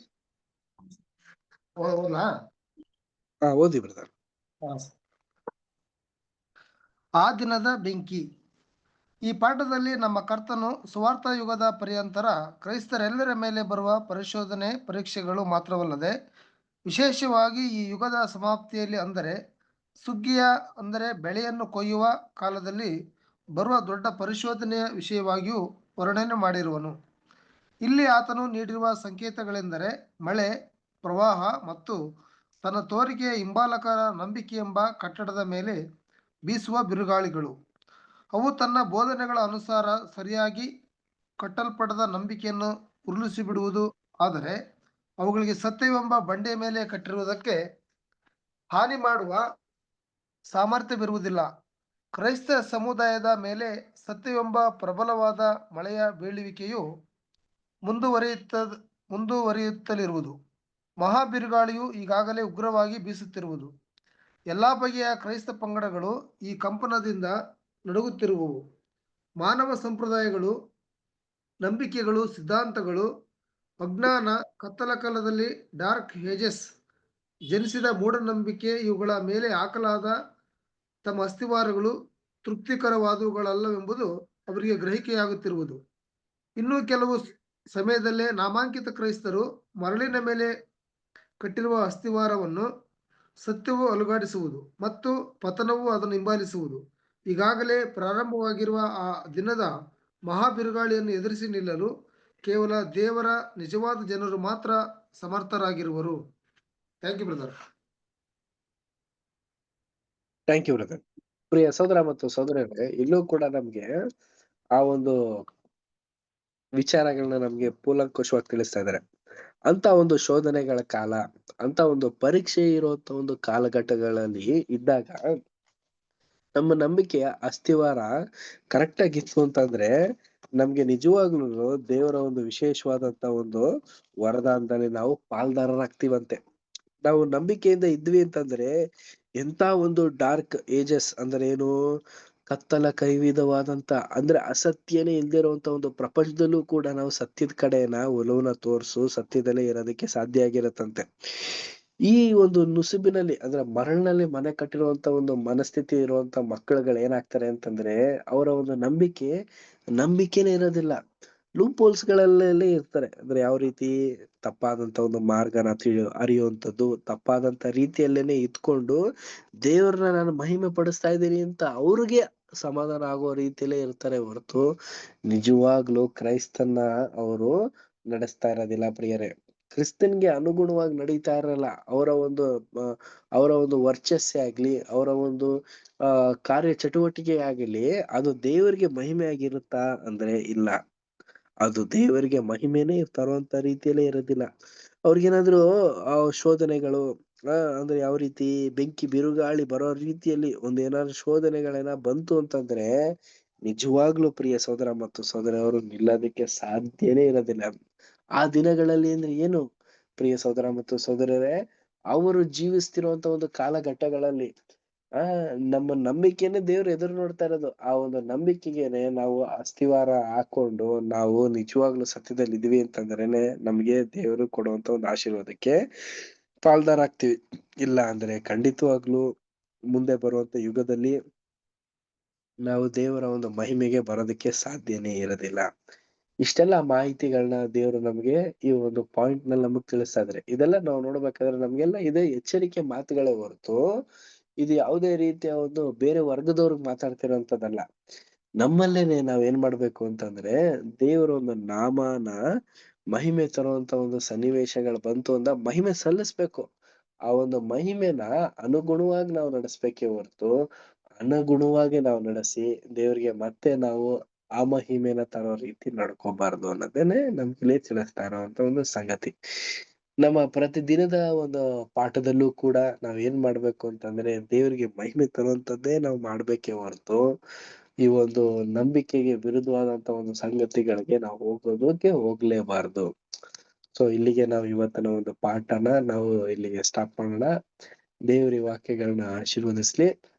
ಕೊನೆಯದಾಗಿ ಒಂದು ಪ್ರಾರ್ಥನೆ ಮಾಡಿ ಈ ಒಂದು ಕೂಟ ನಾವು ಅಂತ್ಯ ಮಾಡೋಣ. ಕೊನೆ ಪ್ರಾರ್ಥನೆನ ಸಹೋದರ ಅಂತ ಮೋಹನ್ ರಾಜ್ ಬ್ರದರ್ ಮಾಡ್ಬೇಕಾ ಕೇಳ್ಕೊಳ್ತೇನೆ. ಬ್ರದರ್ ಪ್ರೇಯರ್ ಮಾಡಕೋ ಬ್ರದರ್. ಪ್ರೇಯರ್ ಮಾಡಿ ಬ್ರದರ್. ಪ್ರಾರ್ಥನೆ ಮಾಡಿಕೊಳ್ಳೋಣ ಬ್ರದರ್. ಸರ್ವಶಕ್ತನು ಮಹೋನ್ನತನು ಸರ್ವ ಸೃಷ್ಟಿಗೆ ಯಜಮಾನಾಗಿರ್ತಕ್ಕಂತ ಪರಲೋಕದ ಜೀವುಳ ನಮ್ಮ ತಂದೆಯಾದ ದೇವರೇ, ಮತ್ತೊಂದು ಆರ್ತಿ ನಿನಗೆ ಕೃತಜ್ಞತೆಯನ್ನು ಸಲ್ಲಿಸ್ತೇವೆ. ತಂದೆ, ನೀನ್ ಮಾಡಿದಂತ ಎಲ್ಲ ಉಪಕಾರಗಳಿಗಾಗಿ ನಿಮ್ಮನ್ನು ಹೊಂದಿಸ್ತೇವೆ, ನಿಮ್ಮನ್ನು ಆರಾಧಿಸ್ತೇವೆ. ಈ ದಿನದಲ್ಲಿ ಸಾಯಂಕಾಲ ವೇಳೆಯಲ್ಲಿ ಬ್ರದರ್ ಅವ್ರ ಮೂಲಕ ಅನೇಕ ವಿಷಯಗಳನ್ನು ನಮಗೆ ತಿಳಿಪಡಿಸಿದೆ. ನಿನಗೆ ಸ್ತೋತ್ರ. ಅವ್ರಿಗೆ ಕೊಟ್ಟಂತ ಜ್ಞಾನಕ್ಕಾಗಿ ನಿಮಗೆ ವಂದನೆಗಳು ಸಲ್ಲಿಸ್ತೇನೆ. ಮತ್ತು ಅವ್ರ ಮೂಲಕ ನಾವು ಕಲ್ತ್ಕೊಳ್ಳುವಾಗ ನಮಗ್ ಕೂಡ ಆ ಜ್ಞಾನವನ್ನು ದಯಪಾಲಿಸು. ಅನೇಕರಿಗೆ ಈ ವಿಷಯಗಳನ್ನು ಹೇಳಲಿಕ್ಕೆ ನಮಗೆ ಸಹಾಯ ಮಾಡು. ಸೇರಿ ಬಂದಿರತಕ್ಕಂತ ಎಲ್ಲ ಬ್ರದರ್ ಸಿಸ್ಟರ್ ಎಲ್ಲರಿಗಾಗಿ, ಅವರೆಲ್ಲರ ಕುಟುಂಬ ಮಕ್ಕಳಿಗಾಗಿ ಸಹ, ಮತ್ತು ಪಾಠವನ್ನು ಹೇಳಿಕೊಟ್ಟಿರ್ತಕ್ಕಂಥ ಬ್ರದರ್ ಅವರಿಗಾಗಿ, ಅವ್ರ ಕುಟುಂಬ ಮಕ್ಕಳಿಗಾಗಿ ಸಹ ಎಲ್ಲರಿಗಾಗಿ ನಾವು ಪ್ರಾರ್ಥನೆ ಹಾಗೆ ಮಾಡಿದಕ್ಕಾಗಿ ಸ್ತೋತ್ರಪ್ಪ. ಈ ರೀತಿಯಲ್ಲಿ ಇನ್ನೂ ಅನೇಕ ದಿನಮಾನಗಳವರೆಗೂ ಕರ್ತನ ನಾವು ಕಲಿತಾ ಈ ಲೋಕದಲ್ಲಿ ಜೀವಿಸುವಂತೆ ಕೃಪೆ ಮಾಡು. ಹಾಗೆ ಮಾಡಿದಕ್ಕಾಗಿ ಸ್ತೋತ್ರ. ಈ ಎಲ್ಲಾ ಪ್ರಾರ್ಥನೆ ವಿಜ್ಞಾಪನೆಗಳನ್ನು ನಿನ್ನ ಮುದ್ದು ಮಗನು ನಮ್ಮ ರಕ್ಷಕನು ಒಡೆಯನಾದ ಕ್ರಿಸ್ತ ಯೇಸುವಿನ ನಾಮದಲ್ಲಿ ಎಲ್ಲ ಬೇಡು ಹೊಂದಿದ್ದೇವೆ ತಂದೆ. ಆಮೇನ್. Amen brother. Thank you brother. ನಮಸ್ಕಾರ. ಎಲ್ಲಾ ಬ್ರದರ್ ಸಿಸ್ಟರ್ ಎಲ್ಲರಿಗೂ ವಂದನೆಗಳು. ಎಲ್ಲಾ ಬ್ರದರ್ ಸಿಸ್ಟರ್ಗೆ ನಮಸ್ತೆ. ನಮಸ್ತೆ ಎಲ್ಲರಿಗೂ ಗುಡ್ ನೈಟ್. ನಮಸ್ತೆ ಎಲ್ಲರಿಗೂ ಗುಡ್ ನೈಟ್. ನಮಸ್ತೆ. ನಮಸ್ತೆ ಎಲ್ಲ ನಮಸ್ತೆ ಬ್ರದರ್ ಸಿಸ್ಟರ್. ಎಲ್ಲಾ ಬ್ರದರ್ ಸಿಸ್ಟರ್ಗೆ ನಮಸ್ತೆ. Brother good night brother. Good night brother. ನಮಸ್ತೆ ಸಿಸ್ಟರ್ ಬ್ರದರ್ಸ್ ನಮಸ್ತೆ. ನಮಸ್ತೆ. ನಮಸ್ತೆ.